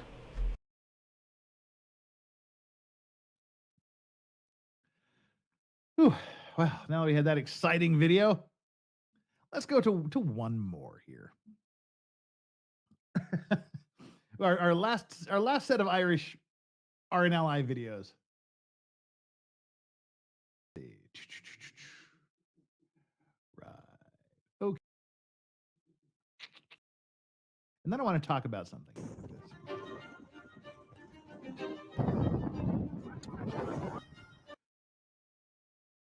Okay, you saw a windsurfer there. They had to rescue the windsurfer, but yes, what you're looking at here is a horse. We had sheep, so why not horses? Now, this is actually a really interesting case. The Lily, it was the Lily 8, I believe it was.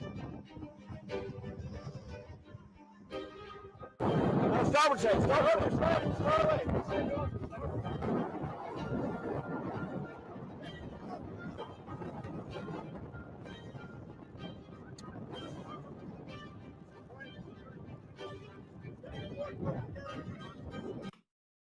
So what I'm guessing here, just by on his windsurfer board, on a surfing board, is I'm thinking he probably was out there on the water all day, exerting himself. Muscles get tired, he falls off, and he just doesn't have to get back on that board. They're coming, and what I was referring to earlier, that has happened to me when paddle boarding. Exhausted myself, and then I fell off the paddleboard, and there was no way in hell I could get back on that paddleboard.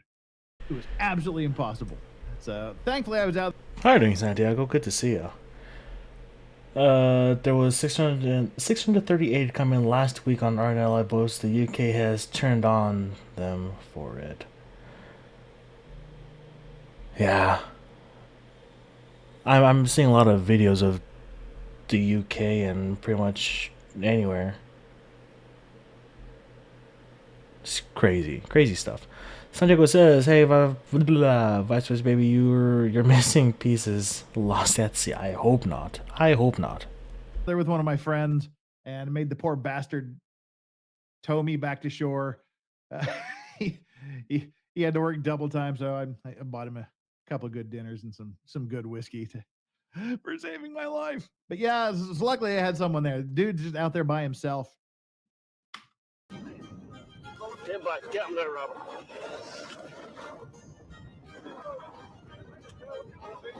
I'll have to start this day today.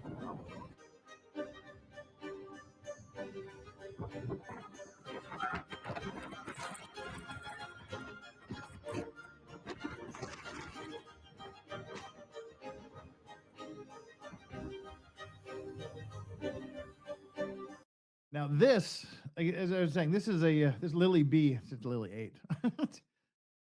I mean, this is what we see normally during our Maritime Mondays. When that water starts to break across the bridge, starts to look at how I can't. It's kind of hard to tell where the wave ends and the cloud begins, but you're looking like at least. I don't blame you, Alan. I don't blame you. And if you do, hopefully it's a successful move, and hopefully you enjoy your life in Spain. I'm sure you'll enjoy it. I mean, I've never been to Spain, but I don't know. Maybe you'll like it there. Fire and Ice. Oh my gosh. Long time no see. How are you doing? Bridge height with this wave. Like everything that can possibly be bad for a ship is happening right in this one frame. So apparently it's lost its engines, and then when you're in a windstorm and you lose your engines, you start to drift, so you're parallel with the waves. And as we've said before, when you go in, you want to go into a wave. If you're sideways with a wave and the wave hits you, it rolls you. Very, very bad things happen when you end up parallel to waves and they're washing up against your ship, because they'll just flip you like that. You want to go into the wave, so that's not happening. This ship is parallel with the waves. The waves are super high, and it has no maneuverability. And as you've seen in several of our Maritime Monday, yeah, side 2 is back. 1, 2, 3, 4 exclamation marks. And you're seeing bad happen here. Once that water starts to break over the deck, and God forbid up here at bridge height, you start to get into some serious problems, especially if there's any open hatch covers, there's any problems, where water is leaking in. Well, it's good to see ya. Good to see you, Fire and Ice. Good to see ya. Through these hatches, or getting into to where it can weigh down the ship. Then you start getting into the bigger problems with taking on water and sinking. Flipping and sinking are things you definitely don't want to be doing. But so this it took 3 of these RNL lifeboats to keep this ship away from the rocks. This was a pretty darn good rescue here. Here's another view of it, and you can see these tow lines here that are just getting pulled. And I mean, these are big than when they were throwing it over to the other ship. These are some good sized tow ropes that they use, but they can also snap. You get all the weight of the waves and the wind pushing on them. You get the force of the ships pulling apart, and you can snap one of those lines. And if you Ooh, we're moving to Benidorm. It used to be our second home. My aunt and uncle had pubs over there, so I know it like I know Scotland.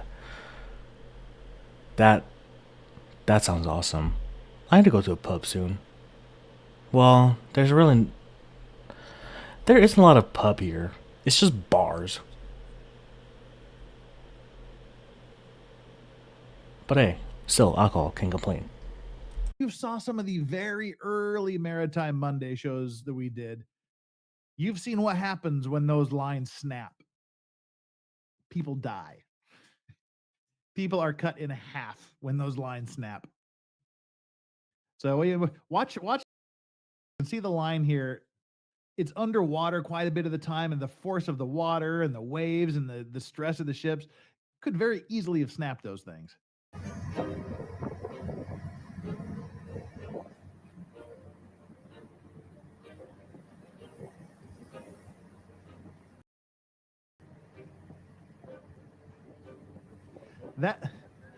That is some seriously good work by a group of volunteers.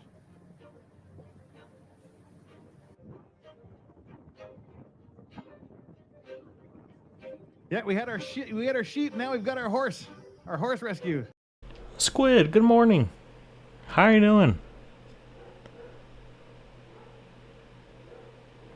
It's good to see ya. How was baby Squid's birthday? Was that this week? Or was it last week? I don't know. Time is weird. But either way, hopefully baby Squid had a good birthday. Yep, we saw some decapitations.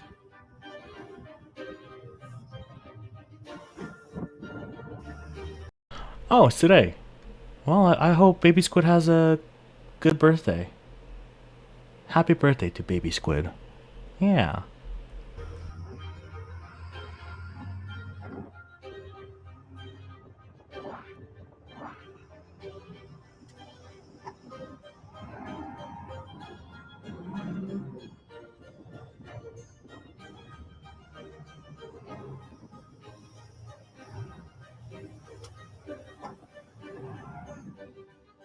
My pop's not about. Rock.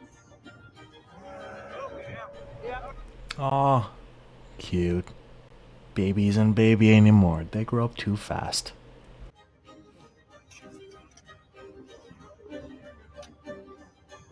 Might be worth moving to your right hand side, Ron.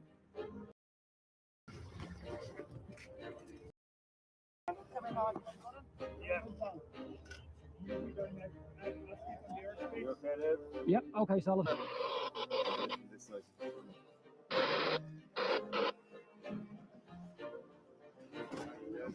Okay. So yeah, when your leg and your foot look like that, that's a really, really bad thing. Ow. Yep.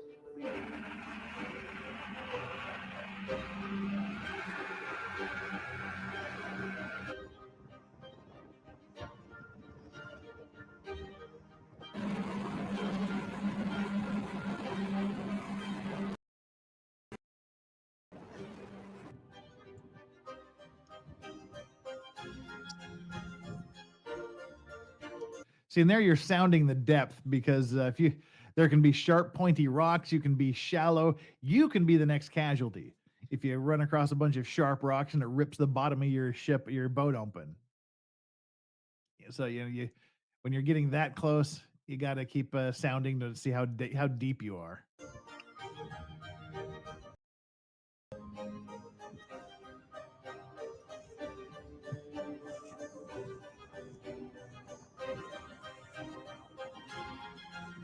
I'm missing another piece. What the fuck?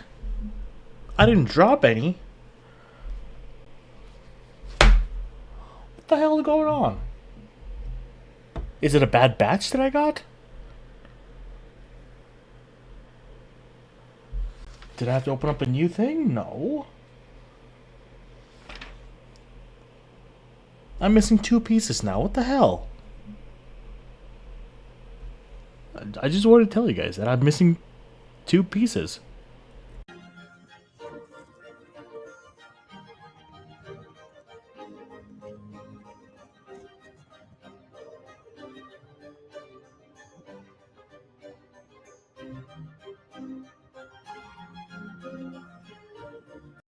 I'm sorry, it hasn't been 2 hours yet, and I dropped an F bomb, but still.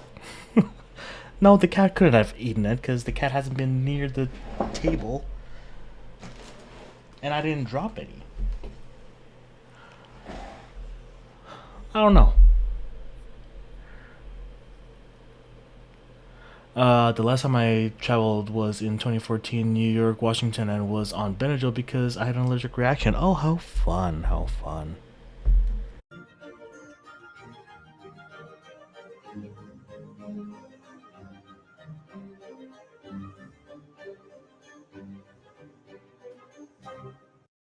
See, for those of you making sounding jokes, you saw what he was taking that sounding with.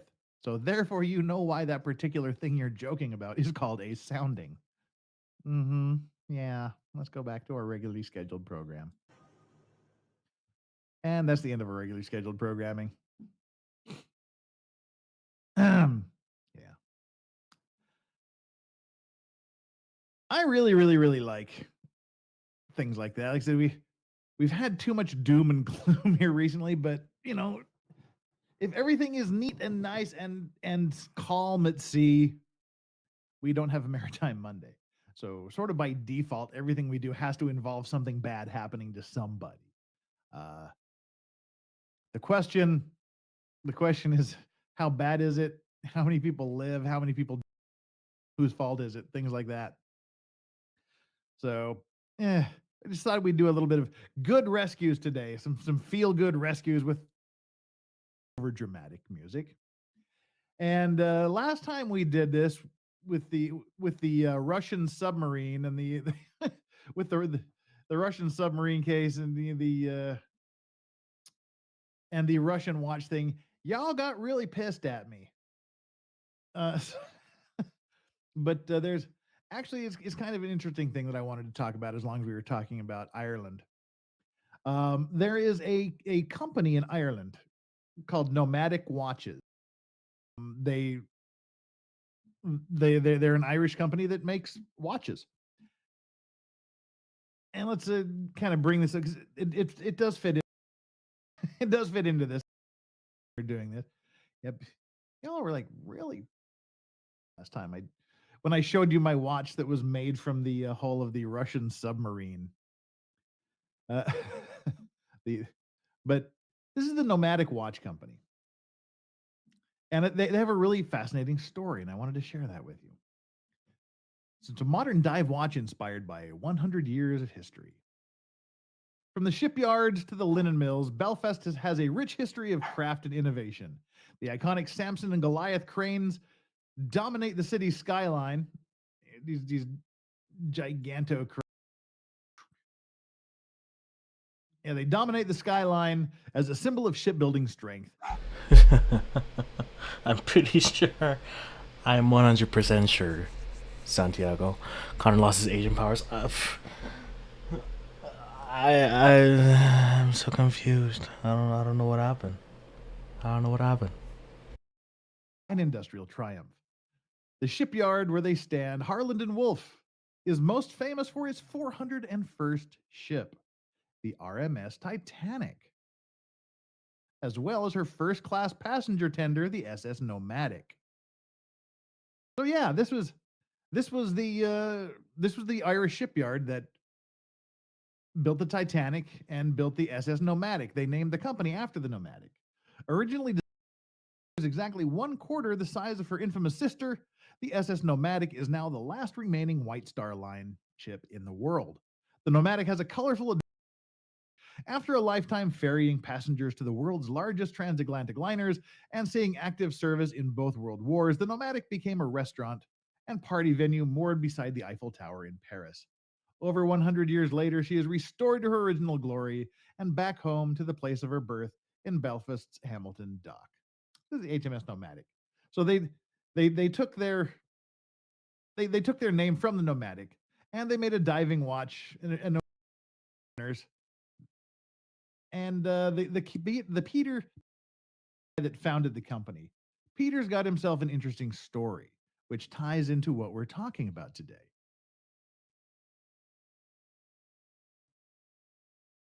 Which is right here. And this was last November, I guess. Instead of some crazy promotion, discount, or giveaway this Black Friday, I wanted to take the opportunity to do something different. This is written by Peter, the founder of Nomadic Watches. You want to do something different, more worthwhile. Let's be honest, would a few quid off a new watch really make a dramatic impact on your life? That's why I thought let's instead use that money to save lives at sea. So in November, this is a promotion, I guess, or whatever you want to call it, where 10% of all of their sales went to support the RNLI, which I thought was a great gesture.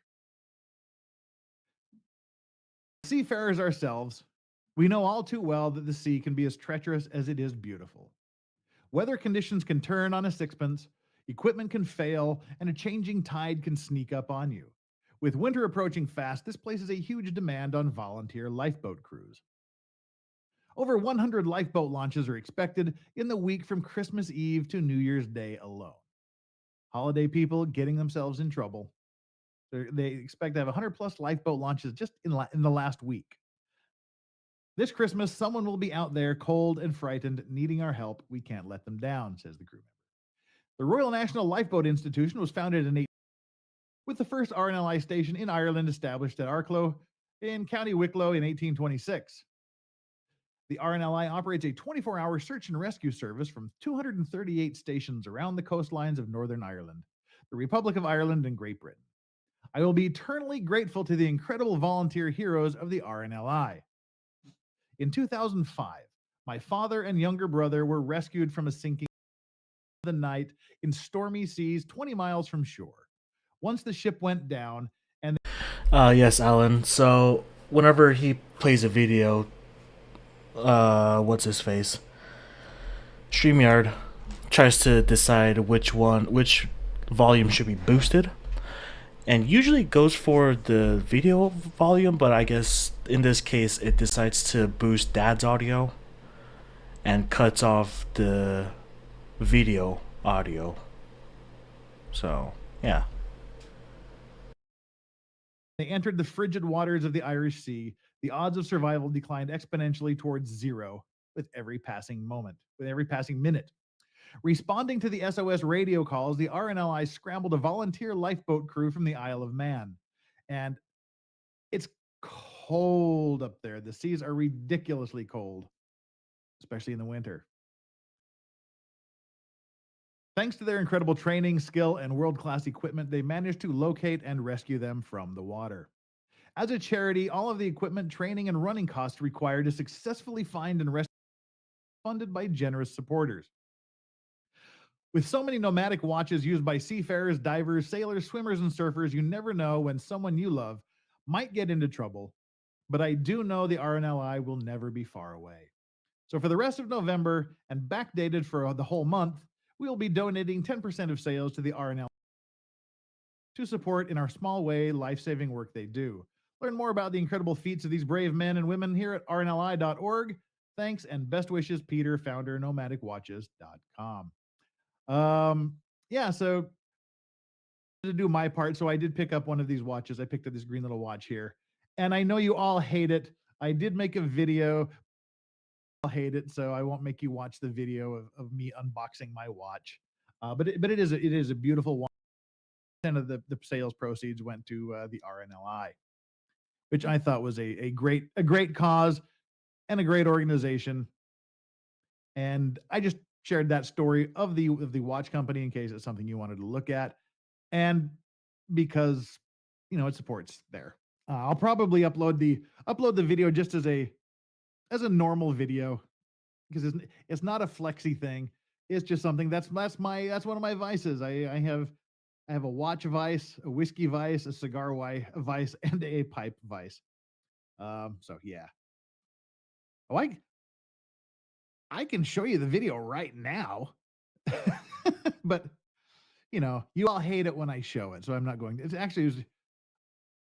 kind of a crappy video. It was out of focus a bit of the time, but yeah, I don't have a hat vice. You only have 8 hats. Aaron says hat vice. When you're time it is, yeah. You can time them until they get there. Yeah. I nah. I don't even know how long the damn video is. How long is this? It's like 5 minutes long. You don't want to watch it. We How are we doing over here on? Hey, see, look at that. There we go. You guys are awesome. We've got 328 concurrent viewers and 345 likes. So that's great. You're doing your job. You're answering the poll. Currently, we're getting close. I hit that like button because 15% of you said late, so I did it while waiting. Percent of you said because I'm not stupid. 14% of you said I thought it was the concierge button, and 37% said so you stopped talking about it. So due to the missing pieces,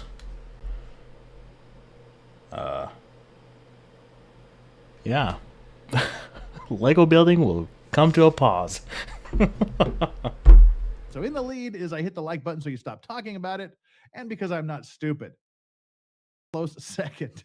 So because you're not stupid, I'm going to stop talking about it, but there it is if that's something you want to do. Aaron, member for 2 months of the broken you did bent halos and broken wings level. Awesome. Says when they say casualty ship, are they referring to the ship dead in the water? That there are casualties. The ship itself is considered a casualty as well.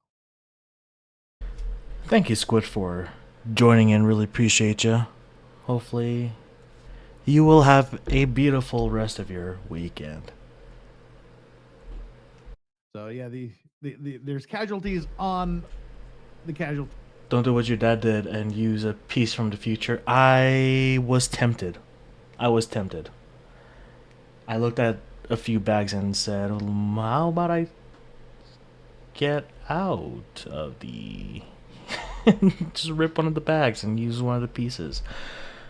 But I didn't. There's a smog here right now. Ugh, no fun. Ship. All right, let's see here. Let's scramble through some of these. Yay, my brother Jeff. All of my relatives on the Scottish side. Hello, Nicola. Wow. Haven't seen you in a while. One day we'll see you again, right? Okay. I'm going to do something real quick. I'm going to...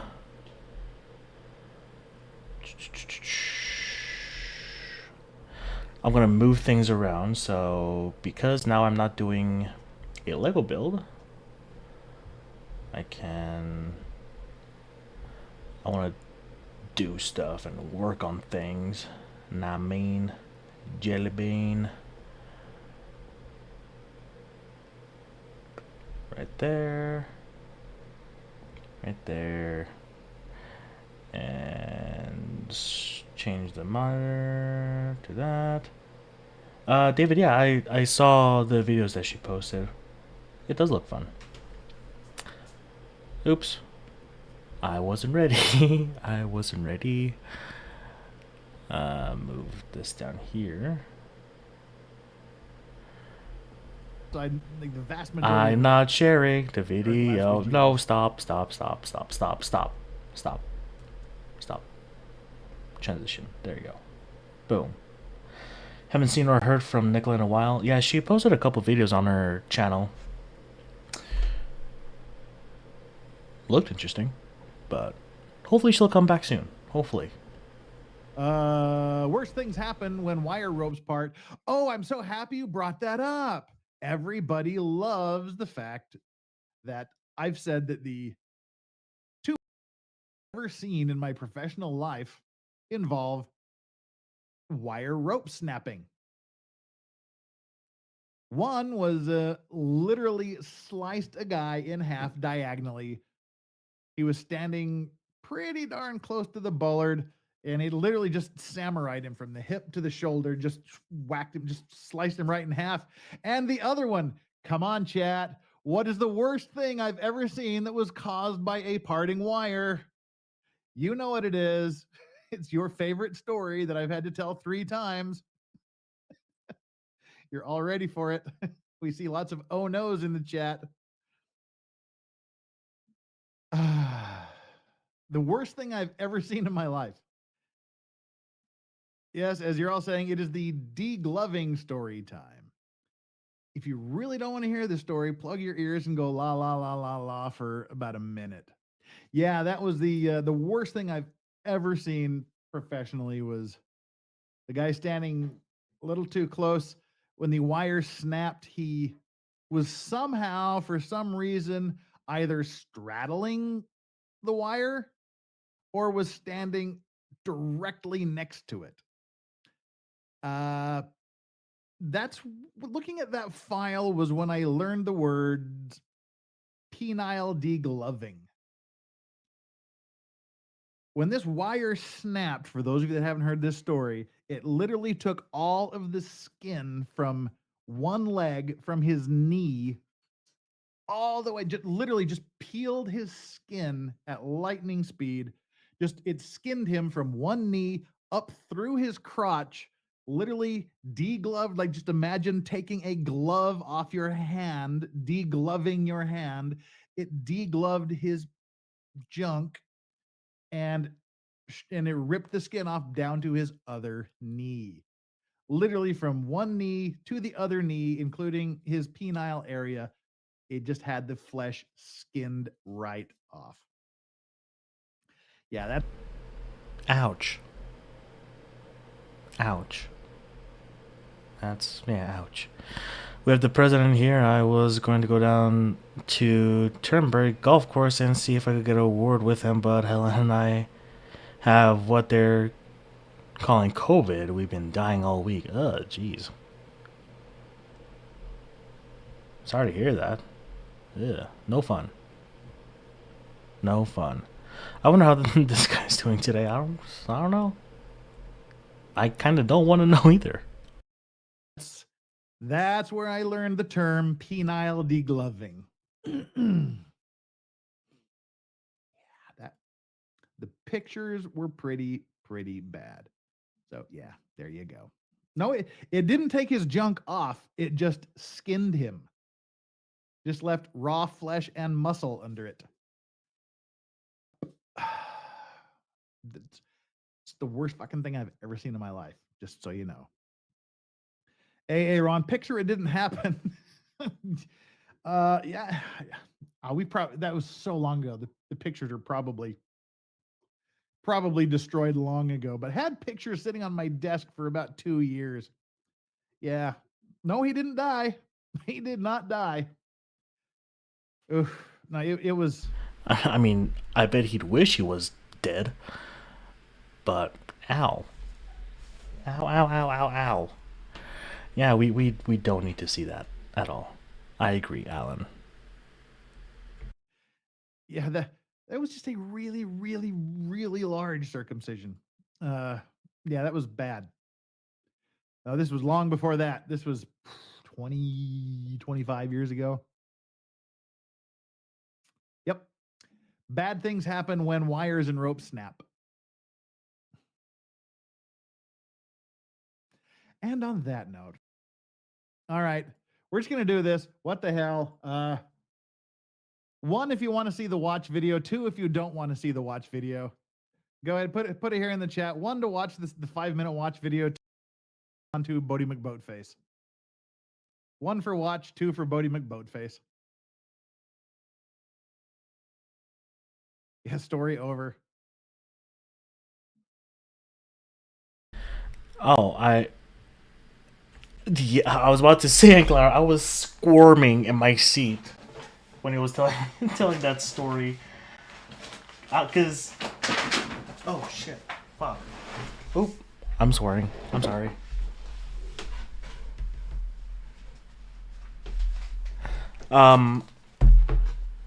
Cause if there's a great description of something, then my brain immediately pictures it.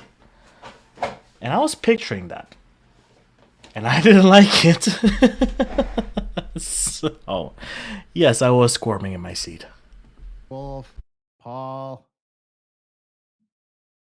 Yeah. Greedy bloke just like hitting the 2 lots of times. 2. Enough of you don't want to see it. I'll reshoot the video so it's better, and then I'll just upload it, and whoever probably at 420, of course. Now next comes 69. Yeah. We know that 69's coming in. Was it the Ghost Ship movie where the wire snapped? Yeah, I believe that was Ghost Ship. It wasn't that one weird triangle movie. I don't think so. Yeah, great. Yeah, okay. Yeah. All right. We will. I'll just reshoot it and I'll upload it. If you want to see the watch, well, I'll show you the watch now, just because it's here. It's just a beautiful watch. AA Ron, ooh, winch cable as it snapped. Yikes! Didn't get degloved or dismembered, but I have a scar on my shin that won't heal. Yeah. Ugh. How do you reshoot an unboxing video? Yeah, put it back in the box. That's pretty easy. But yeah, this actually, this has been this a lot in the last. I guess I got it about 3 weeks ago. I ordered it right at the beginning of the November thing. But yeah, it's this lovely little green watch here. Don't know if you can see the colors real well because of the monitor. Whoa, just about dropped it. That was fun, huh? Yeah, it's a great little watch from Nomadic Watches. I love this thing. But I'll do Deadshot Gaming, good to see you. Welcome in. the I'll reshoot the video. Let's turn our attention to Bodie McBoatface. Again, I'm just curious here. Who has not heard of Bodie McBoatface? If you've not heard of Bodie McBoatface, put a 1 in the chat. I'm just curious to see how many people have not heard of Bodie McBoatface. Give a 1 in the chat if Bodie.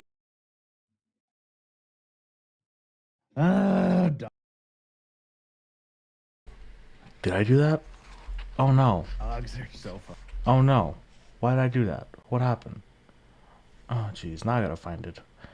Yes, I do have his watches. At the end of the video, I'll show you the watches that I have from him. No, too far. Here? No? Oh no. One of my vices. I have a Okay. watch vice. Learned the words penile degloving. Oh, what a My place favorite to... watch. I've worn this a lot in the last. I guess What a place to skip that over was to. fun. I love this thing.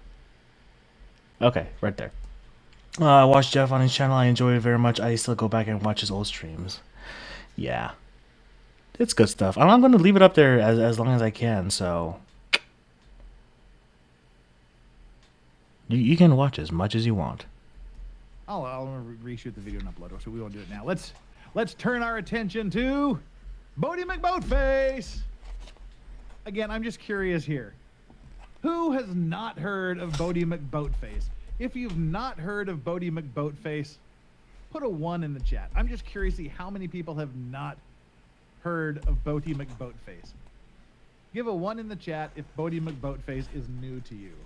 While I take a drink from this amazing Legal Vices merch.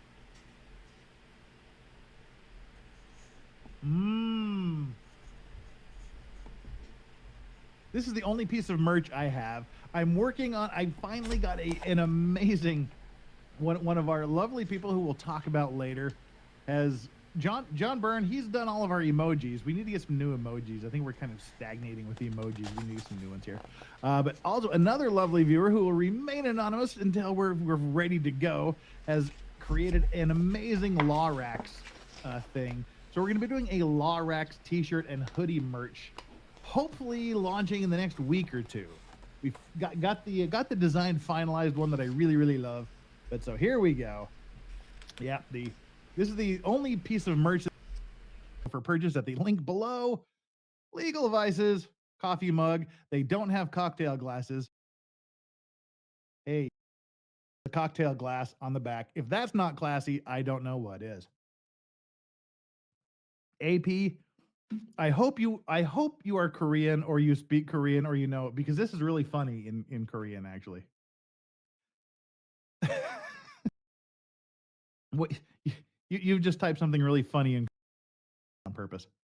AA Ron again. Here in Minnesota, we have a snowplow naming contest, and the winner was Plowy McPlowface. Great. Of course it was.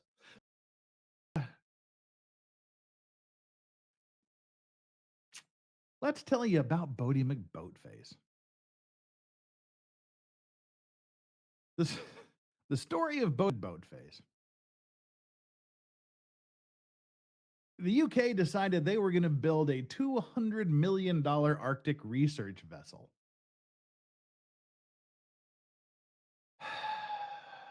And then this happened.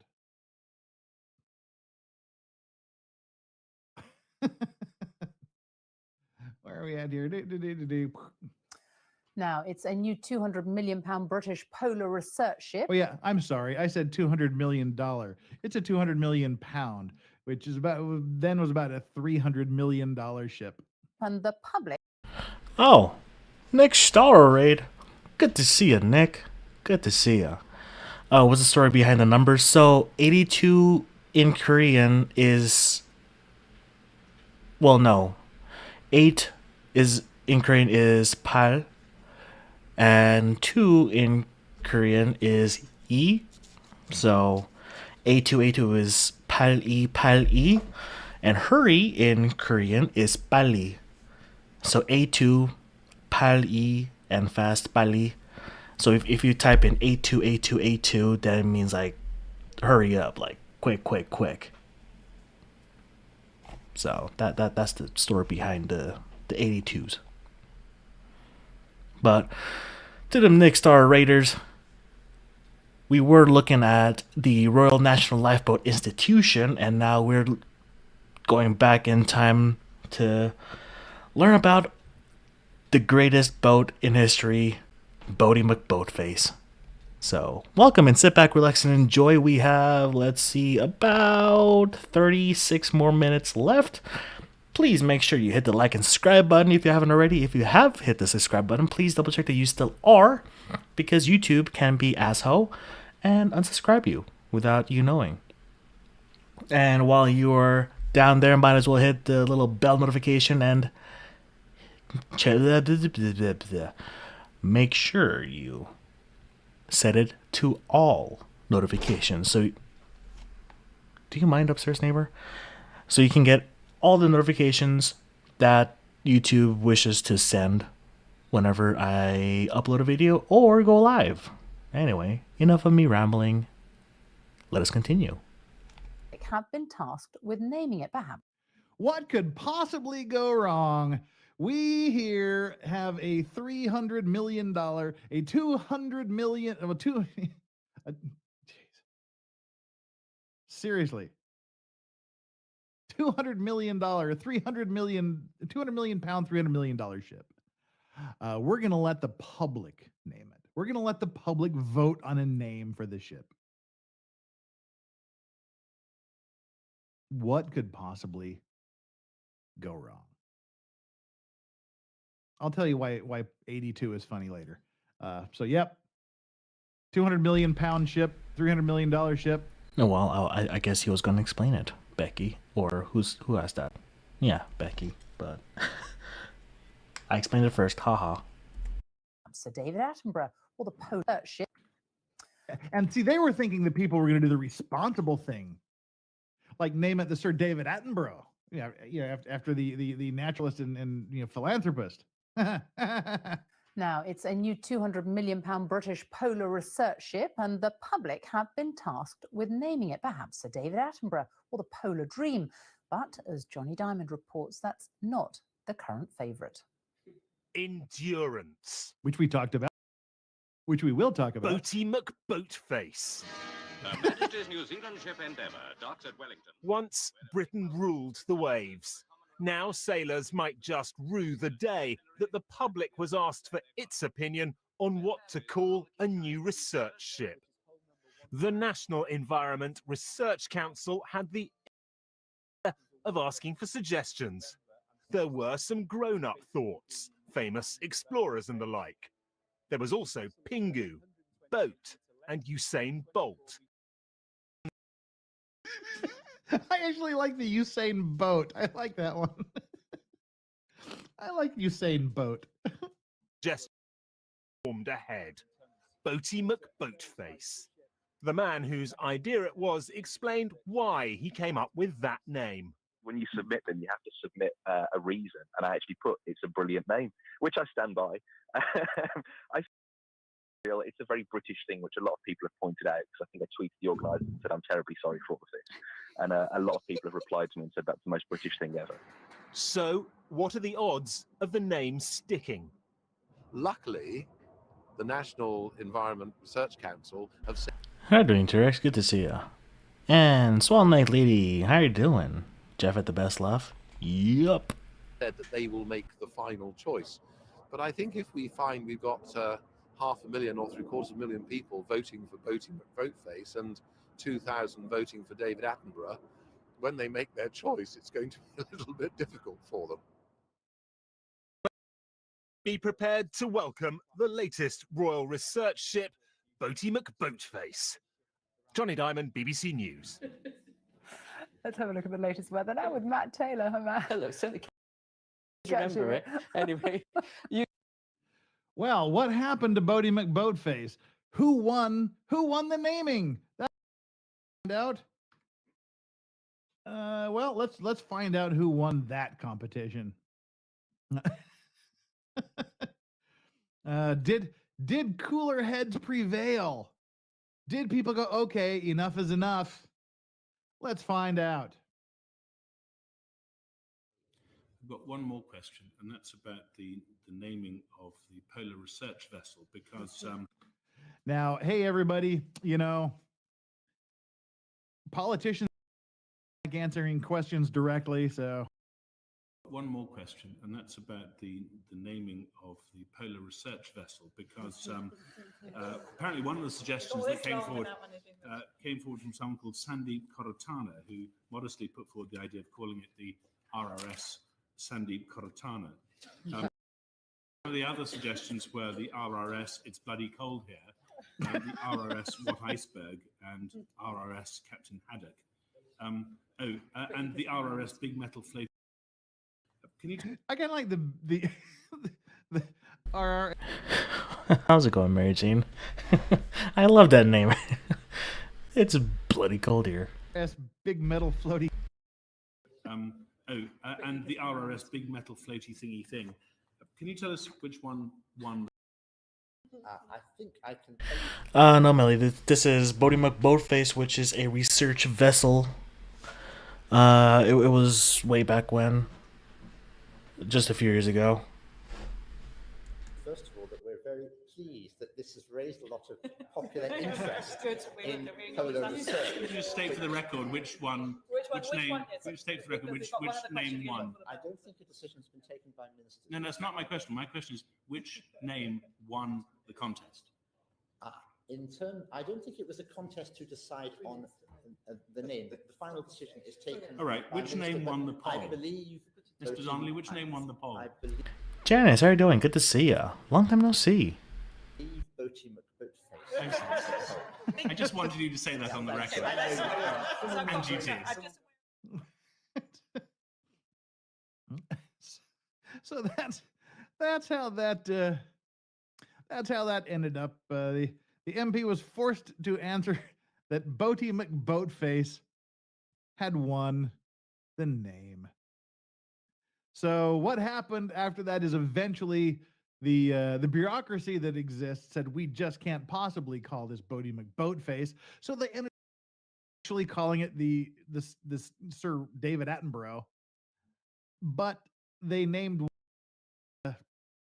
one of its torpedo shapy looking RO. Oh, okay, so I have ordered my replacement piece. It will be here for free in 8 to 12 business days. So I'm still going to continue building. I'm just going to skip over the part and then open up a new bag and continue the build.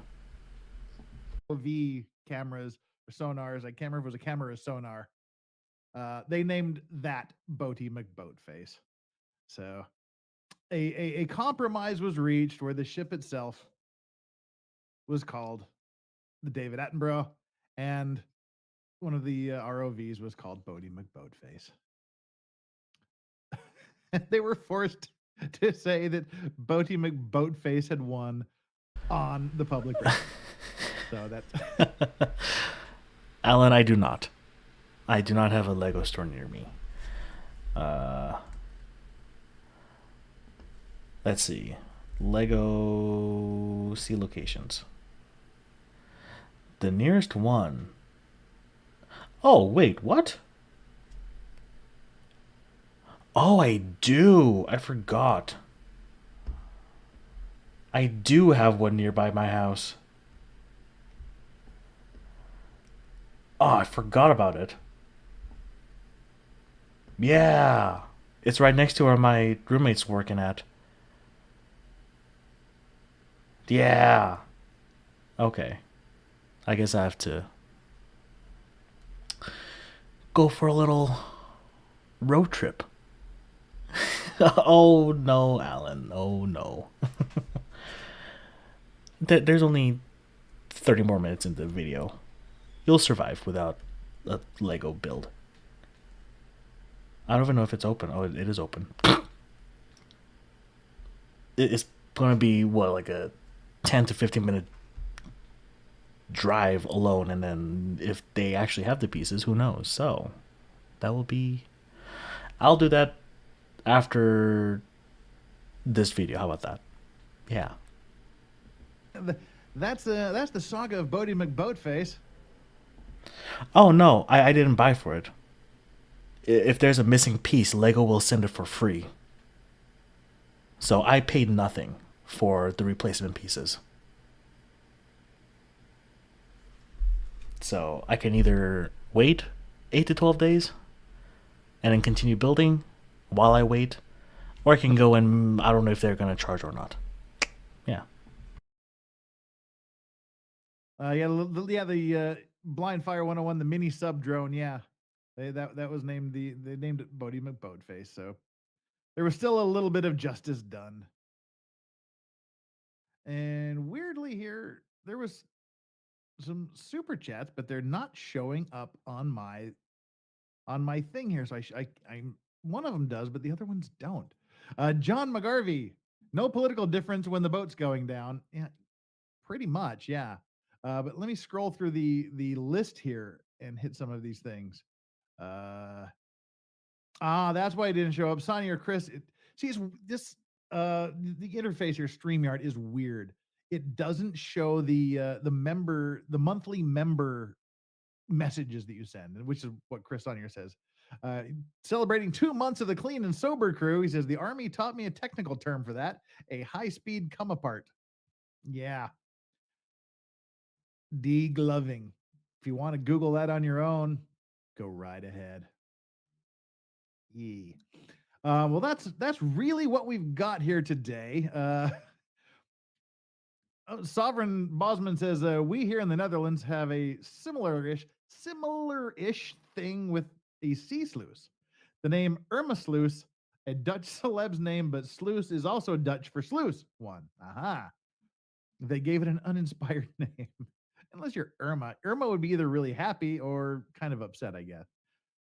Bill Leslie bringing the humor with, I like big boats and I cannot lie. There we go. Nice.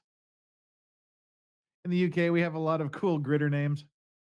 Yeah, we'll see, which is why, we following in the spirit of Boaty McBoatface. We originally called Courtney Clenny, Stabby McStabface. No, that was the pre. What was the stabbing case before Courtney Clenny that we call him Stabby McStabface? Yeah, but yeah. Anywho, KTVU announced Asiana. What? What does that mean? KTVU announced Asiana Flight 214. Are we saying there was a plane crash? What? Asiana Flight. Oh, you mean like the 214 flight, the problem with the names. Yeah, okay. I thought like there was another incident there. It was like the 214. Yeah, okay. Yeah, the flight. I'm just here to be like Fonzie, and good to see you, expert. Good to see you. Finally got my Legal Vices hoodie the day before we left New York. I'm glad it made there. I'm glad it got to you. Nice and safe. I'm sure it is beautifully comfortable, so enjoy it. Ooh, I almost changed to where I'm at again. Yeah, I'm glad you got the hoodie. 214 was the one where the newscasters broadcast the names of the Asiana crew that were not the names of the Asiana crew flight. Yeah, flight crew. That guy in Florida that killed his girlfriend, that's right, and hid in the bushes. Yeah, he was Stabby McStabface.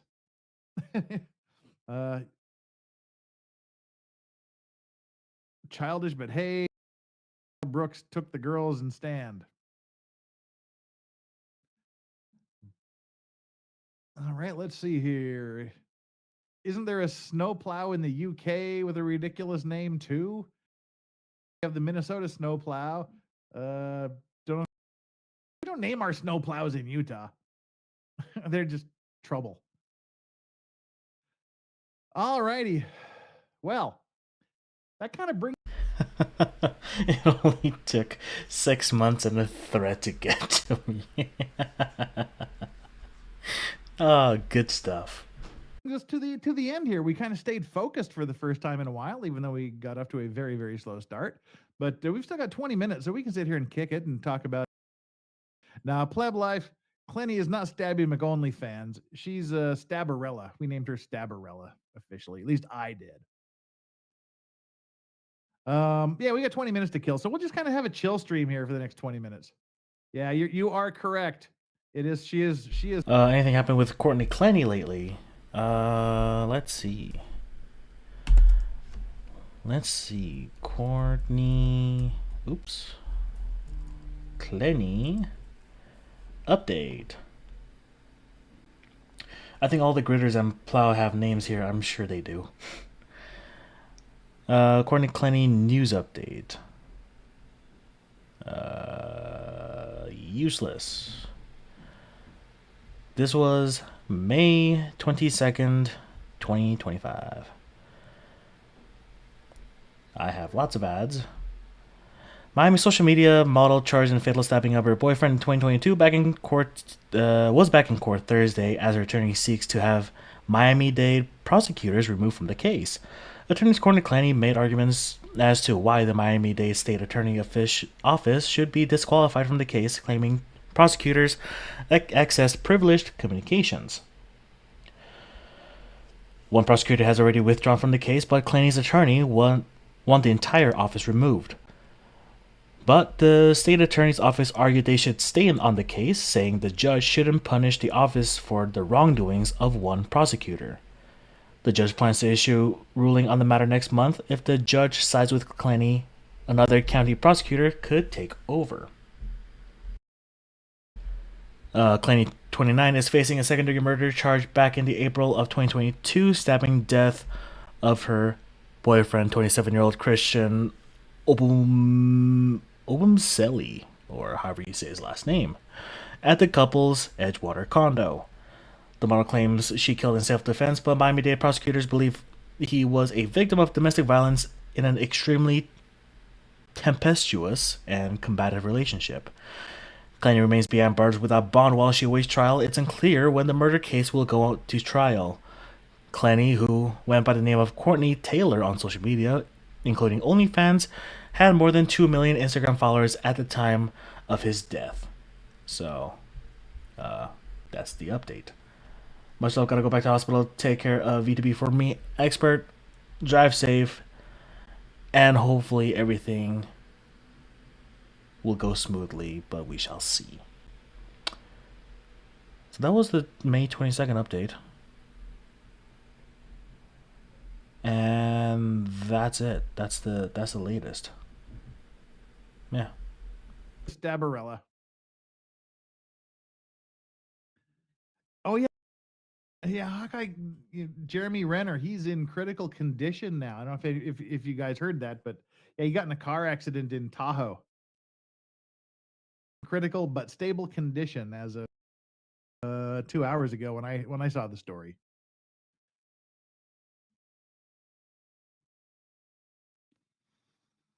Yeah.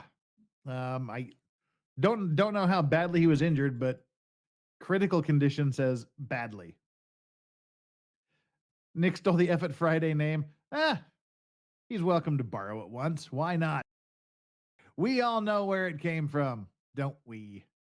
Jeremy Renner played Hawkeye, played Jason Bourne in the movies. Any news on Rick Hoeg? Nope.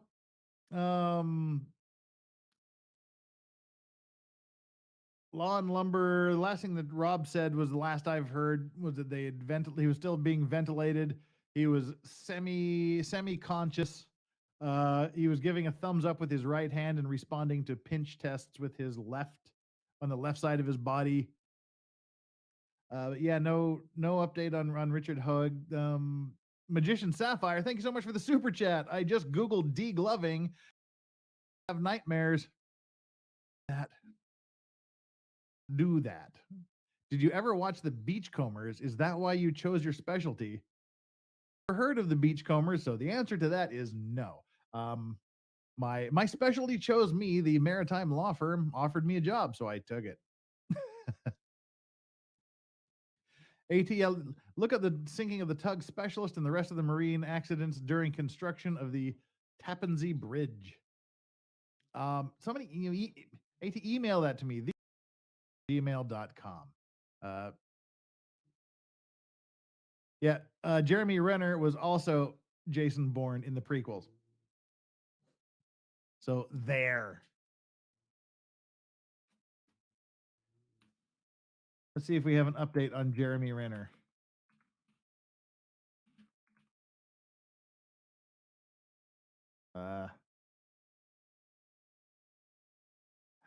Nope, guess not.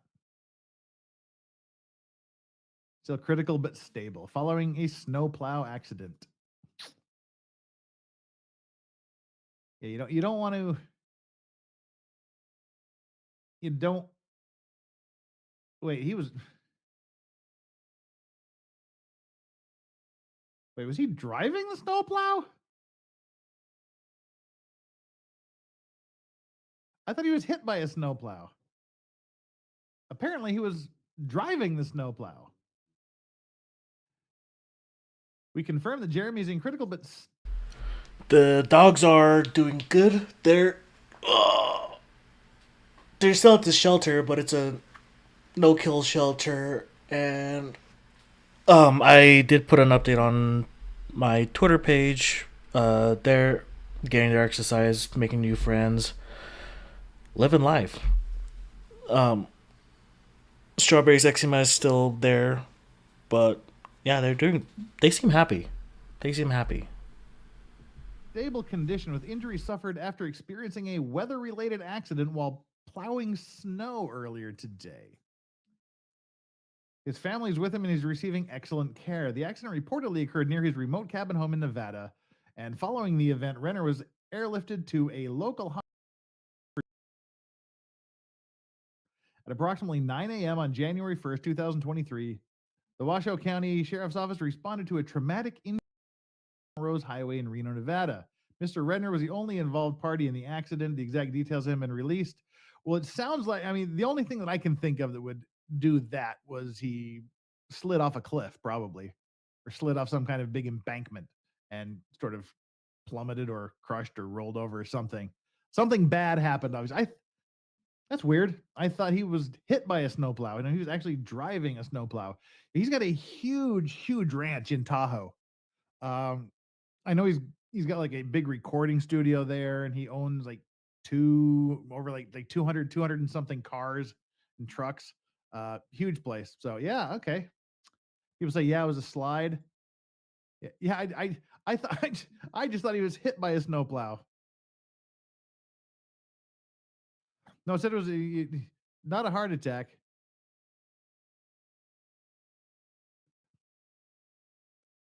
Unless you're talking about. But no, he just Rennie had an accident. Not maritime related exactly. Thank you so much for the super chat, by the way. But we have had a rough month in the Gulf of Mexico with helicopters. 2 crashes in 15 days. Dang, that kind of sucks. Huh. Yeah, likely that's kind of what I'm thinking too. Yeah, if you weren't aware that Jeremy Renner played Jason Bourne, you need to watch the Bourne Legacy. He played Jason Bourne twice. And I thought he did a pretty darn good job, all things considered. Let's see. Okay, we're caught up on the super chats. Now, again, let's go back over for those. Always can tell you really quickly why 82 is funny, because I was kind of stalling talking about the watching thing, and 82 in Korean, number 8 and the number 2 is pai e, which sort of sounds like bali, which is Korean for hurry. So if they want to get on with it, they'll say so like that would be like 82, 82, 82. So that's why I was hoping that was AP just being really funny and hurry, hurry, hurry. But turns out it wasn't. But I thought it was funny. There you go. It wasn't funny to you. It's funny to me because hey, it's funny. Remove what? What? Wow. I actually pushed the wrong button and my monitor started talking to me. That was weird. What do we got coming up for the rest of the week here? Tomorrow, we're going to be deep diving back into what we know about the suspect in the Idaho murders. The Idaho 4, the University of Idaho, I want to call them. We're going to be looking at what we know suspect, not what is rumored, not what, because we don't know a lot. There's actually very little to know about him. But there is an absolute shit ton of speculation, of conjecture, of just downright lying or dishonest reporting or making shit up.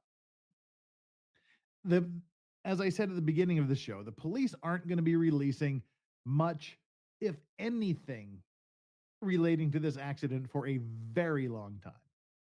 Just because they caught the guy doesn't mean their investigation is done. Now they're running against the clock. They know who did it, so they brought him in. But now the clock is running. Speedy trial things to worry about. Things are in motion, and now what that means is they have to ramp their investigation up. Now that they have someone to focus on. Now they've got to go find evidence about him for motivation. Where is the knife? Does the knife still exist? They have someone to focus on. Now they're going to focus on it. I imagine they're just tearing his Pullman, Washington apartment to pieces. I'm sure they're going to be searching the home in Pennsylvania thoroughly. They're going to be going over all kinds of things. If you watch the press conference when they announced his arrest, they asked for anybody with any information about this guy to come forward. They said within an hour they had 400 new telephone calls talking about the guy. So now is where they're starting to get in his head, the why, the how. They're starting to compare the evidence. They're looking for more specific evidence to back it up. And potentially criminal. Hey, did you cover the whole lifeboat crew that died? The Penley lifeboat disaster. Yes, we did. We covered that a couple of Nice to see you here. So yeah, there's not going to be a lot of new information coming out.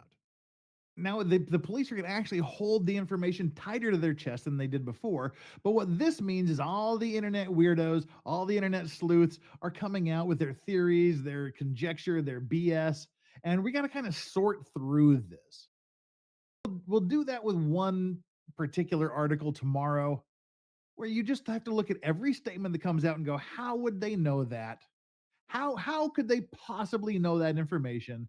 And why would they possibly call a newspaper instead of the police with that information? I mean, things like that. But we'll talk about what we do know about the guy. So that's going to be tomorrow. Wednesday, I'm still now that we have potentially criminal Sean in here, I Wednesday, I don't know if we want to do just some weird, wacky, crazy stuff in court. There's, I'm planning in my head to do really bad situations where you suck so much as a client, your lawyers want nothing to do with you, and they're trying to have themselves recused from the cases. Hey, Steve Gosney is here too. They should have right now enough legally admissible evidence that, if believed, would find him guilty beyond a reasonable doubt. Forthcoming, however, I don't think they're going to tell us about it though. They're going to keep it. They don't want to jeopardize the case, I would imagine. They're going to be looking for additional evidence to fill in the gaps, but I can't imagine they're going to be telling us every step of the way what evidence they've got. Megan Fox has been doing very good reporting on the Idaho maggot. Yep. So we're going to be hitting that a little bit tomorrow. On Wednesday, like I said, I don't know if I want to do just fun videos of lawyers filing motions to withdraw from cases where the clients are particularly problematic, or if I want to start the interrogation videos for the suitcase murderer.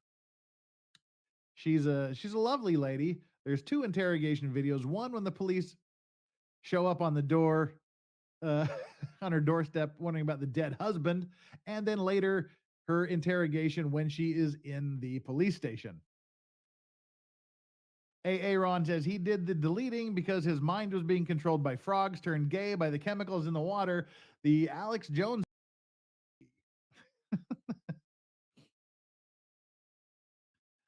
Hey, Strawberry, what's up?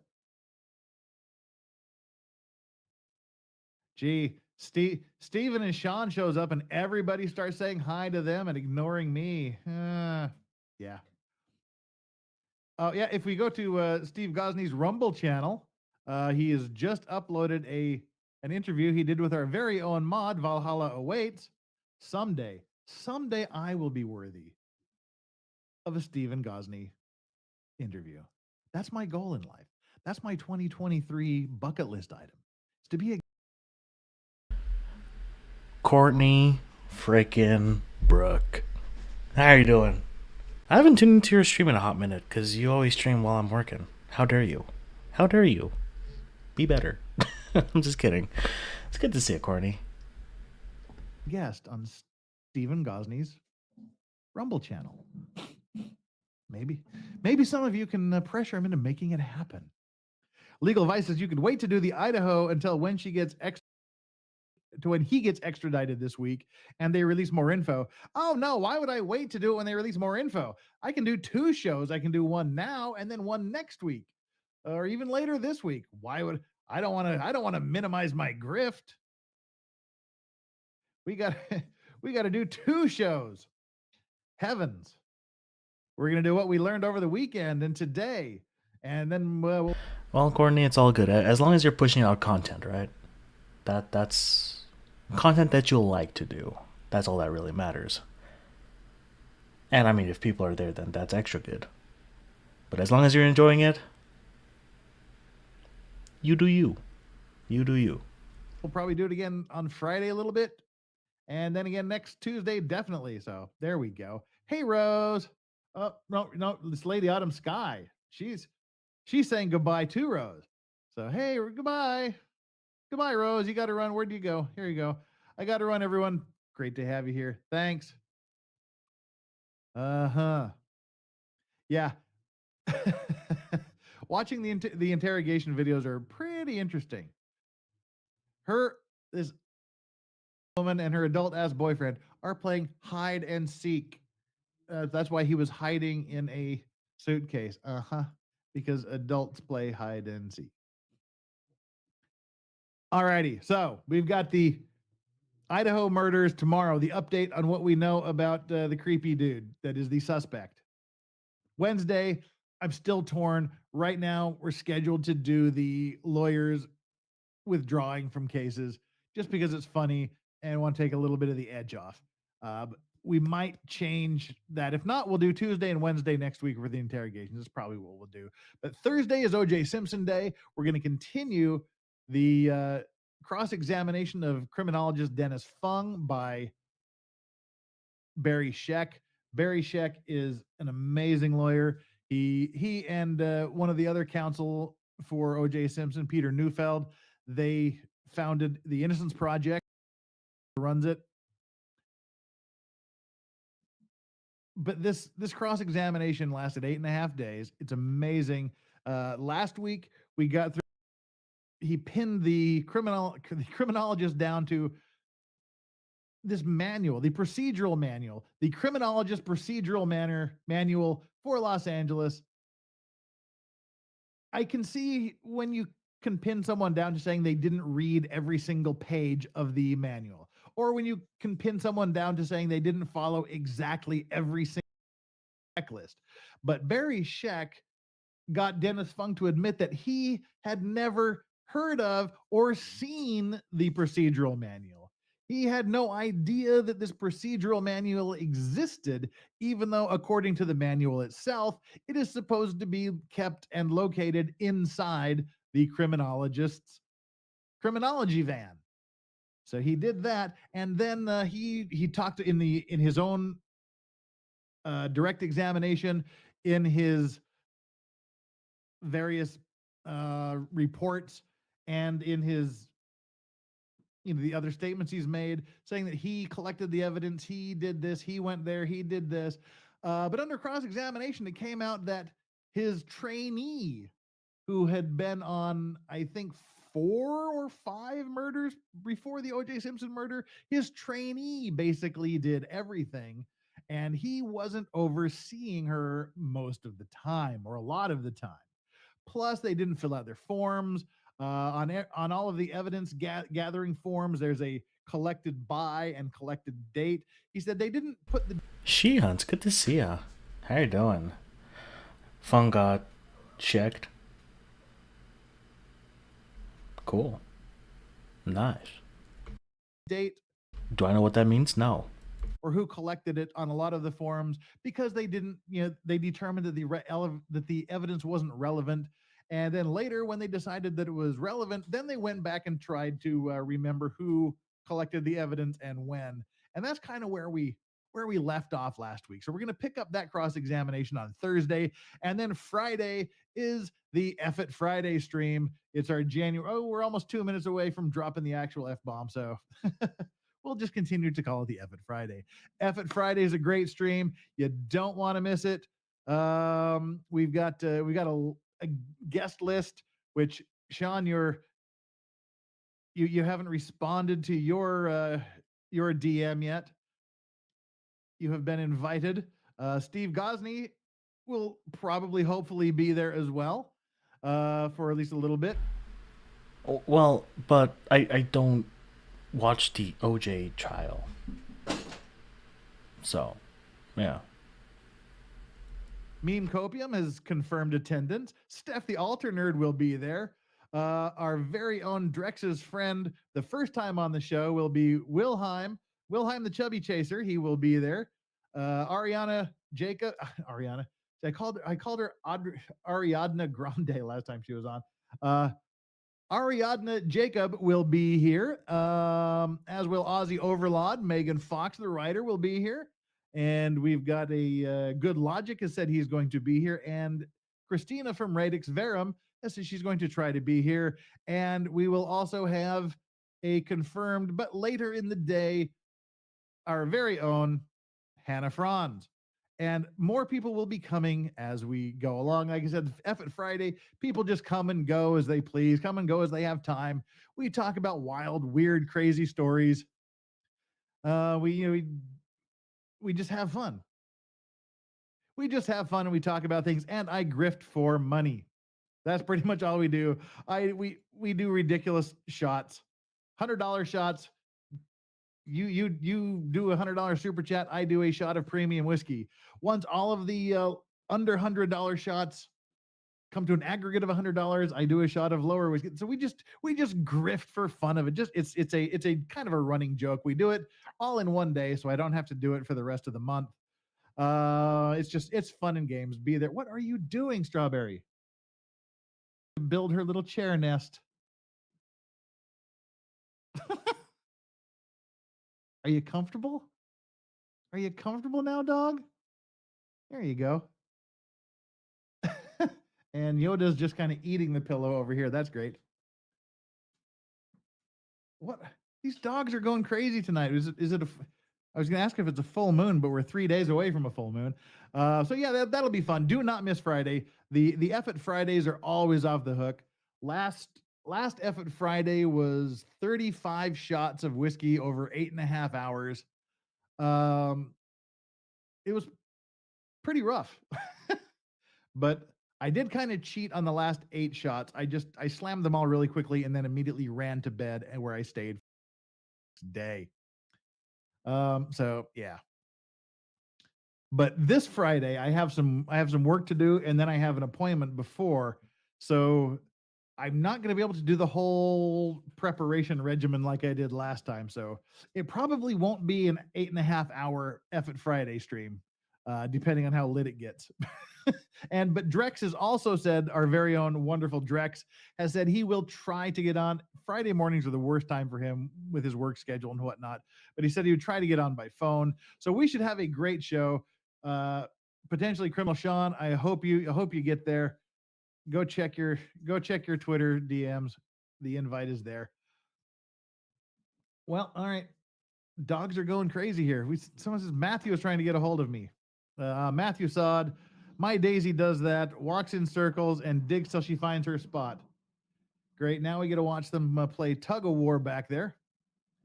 Was that what Matthew was trying to get my attention about? Someone said Matthew was trying to get my attention.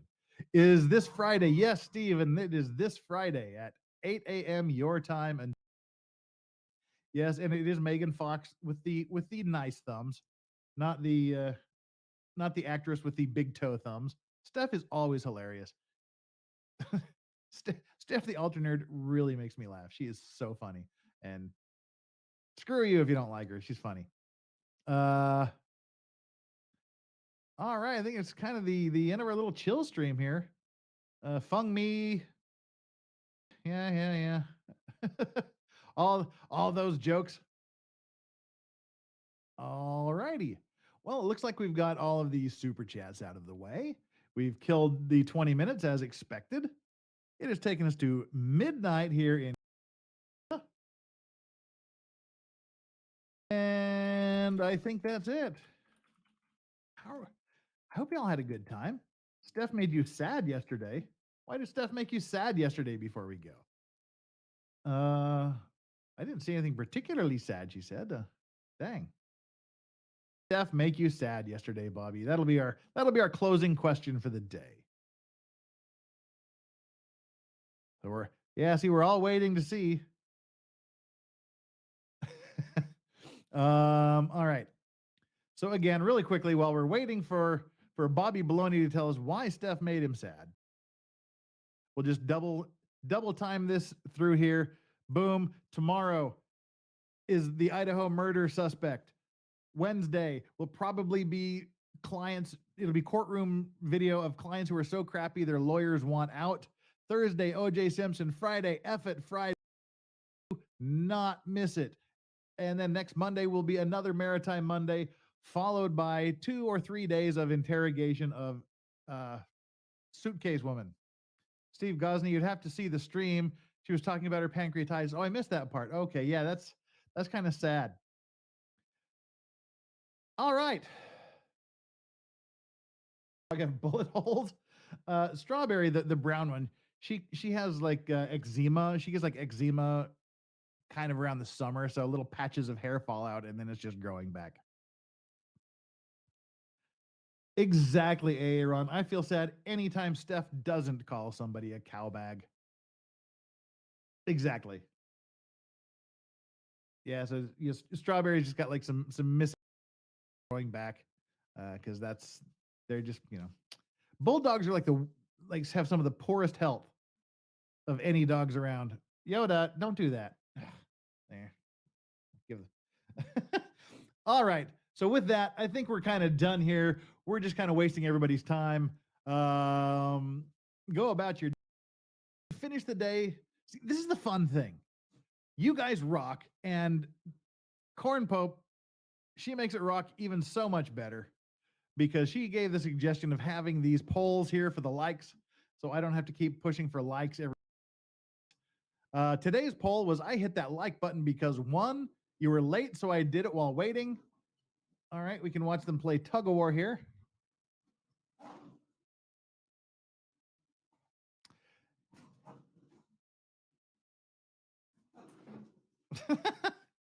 Why are they being so active? Oh, whatever. Like button because late, so I did it while I was waiting, 16%. Because I'm not stupid, 31%.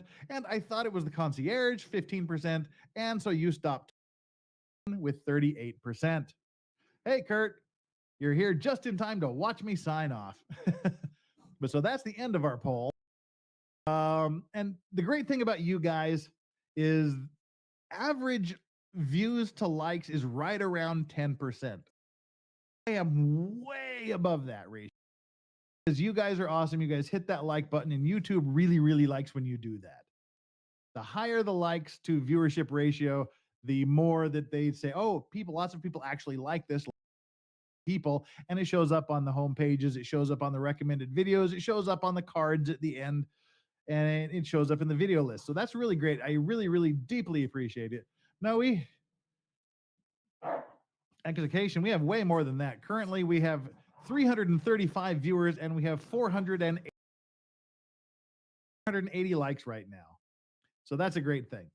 You guys are awesome. Love you all. We'll see you tomorrow when we get into the current information now about, and again, emphasis on no now, as well as we'll be breaking down some of the more stupid and unrealistic and ridiculous claims and assertions that are being made about the guy. We'll see you tomorrow, Eastern Time, 1 p.m. UK time, 10 p.m. in Korea, and midnight in Canberra, Australia. Until then, everybody, love you all. Take care. We'll see you tomorrow. Hit that like button on your way out. Subscribe if you're so inclined. See you tomorrow. And until then, do not forget to enjoy your legal vices. Peace out.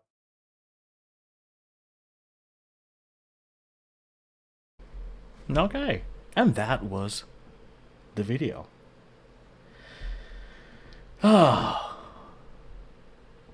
Next one looks like it's going to be 1917 Halifax explosion. Which sounds interesting. Beep, beep, beep, beep, beep. Move things around again. Let's see if this is still going, which it is. Sweet. So,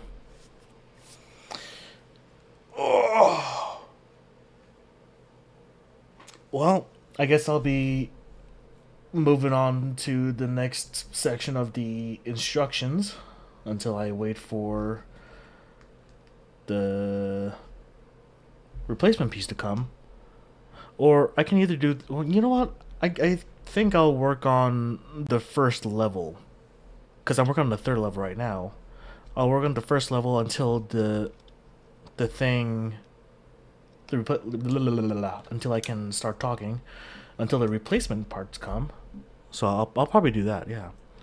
So my streaming schedule for the rest of the week is, I don't know if I should, I don't know if I will learn how to talk again, but I don't know if I'll stream again, but I'm gonna try. Don't quote me on it. Don't hold your breath for it. Tomorrow is Flux's birthday, like Melly says, and I will be playing American Truck Simulator. Do a little convoy. Hopefully Megan Fox can join as well. That will be, what time did she say? 7 Eastern. Let me double check on that. Yeah, about 7 Eastern. So that is 6 Central, 5 Mountain Time, and 4 Pacific Time. We're pissed stopping in the middle of our race. What a shame. No, I'm gonna work on the first level, Island. I'm gonna work on the first level. I'm gonna work on the first level until the replacement part comes. When the replacement part comes, I'm gonna continue on the third level. So, I'm still gonna work on it. I'm not gonna wait 8 to 12 days of not building stuff. No. No. I could never. Sunday, so yeah, that's gonna be Sunday tomorrow. And yeah, I don't think I've done this Sunday stream in a hot minute, or if I ever did, I don't know. And then yeah, next week it's gonna be random again. So I usually stream when my roommate's at work because that's the easiest time to stream. It's quiet, just me in the house, nothing else going on. So that's what's gonna happen for the rest of the week. Ladies and gentlemen, thank you for joining in. Really appreciate you. Thank you for joining me on this Saturday morning, evening-ish thing, whatever, afternoon, whatever the time it is.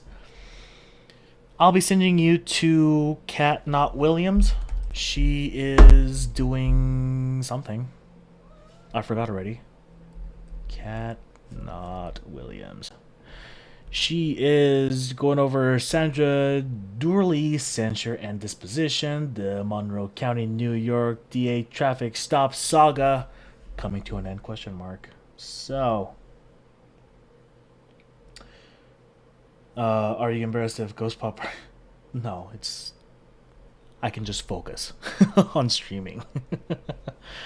But no hate, of course. Of course. But I'll be sending you guys to Ken Not Williams. And I'll see you guys either later today or if not tomorrow. So, ladies and gentlemen, thank you for joining me on this beautiful episode of another non-Monday Maritime Monday. Hopefully, you guys have a beautiful morning, evening, night, wherever you are. Thank you, everyone. Thank you for dealing with me not being able to talk. Thank you for being here. Stay awesome, stay beautiful, stay lovely. I love you guys, and I will see you next time. Bye-bye.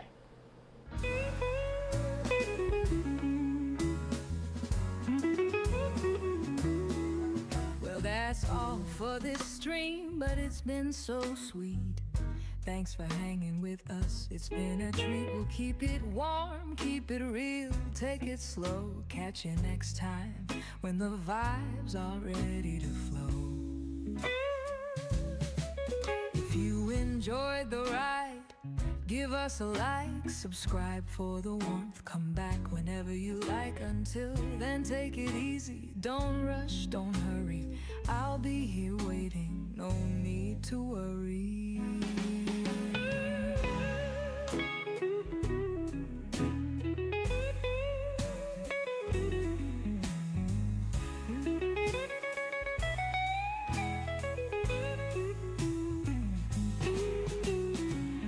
Vice, baby, always by your side. Stay cozy, stay calm, let the good times ride. Peace for now, but we'll meet again. Take care, my friend. Until then.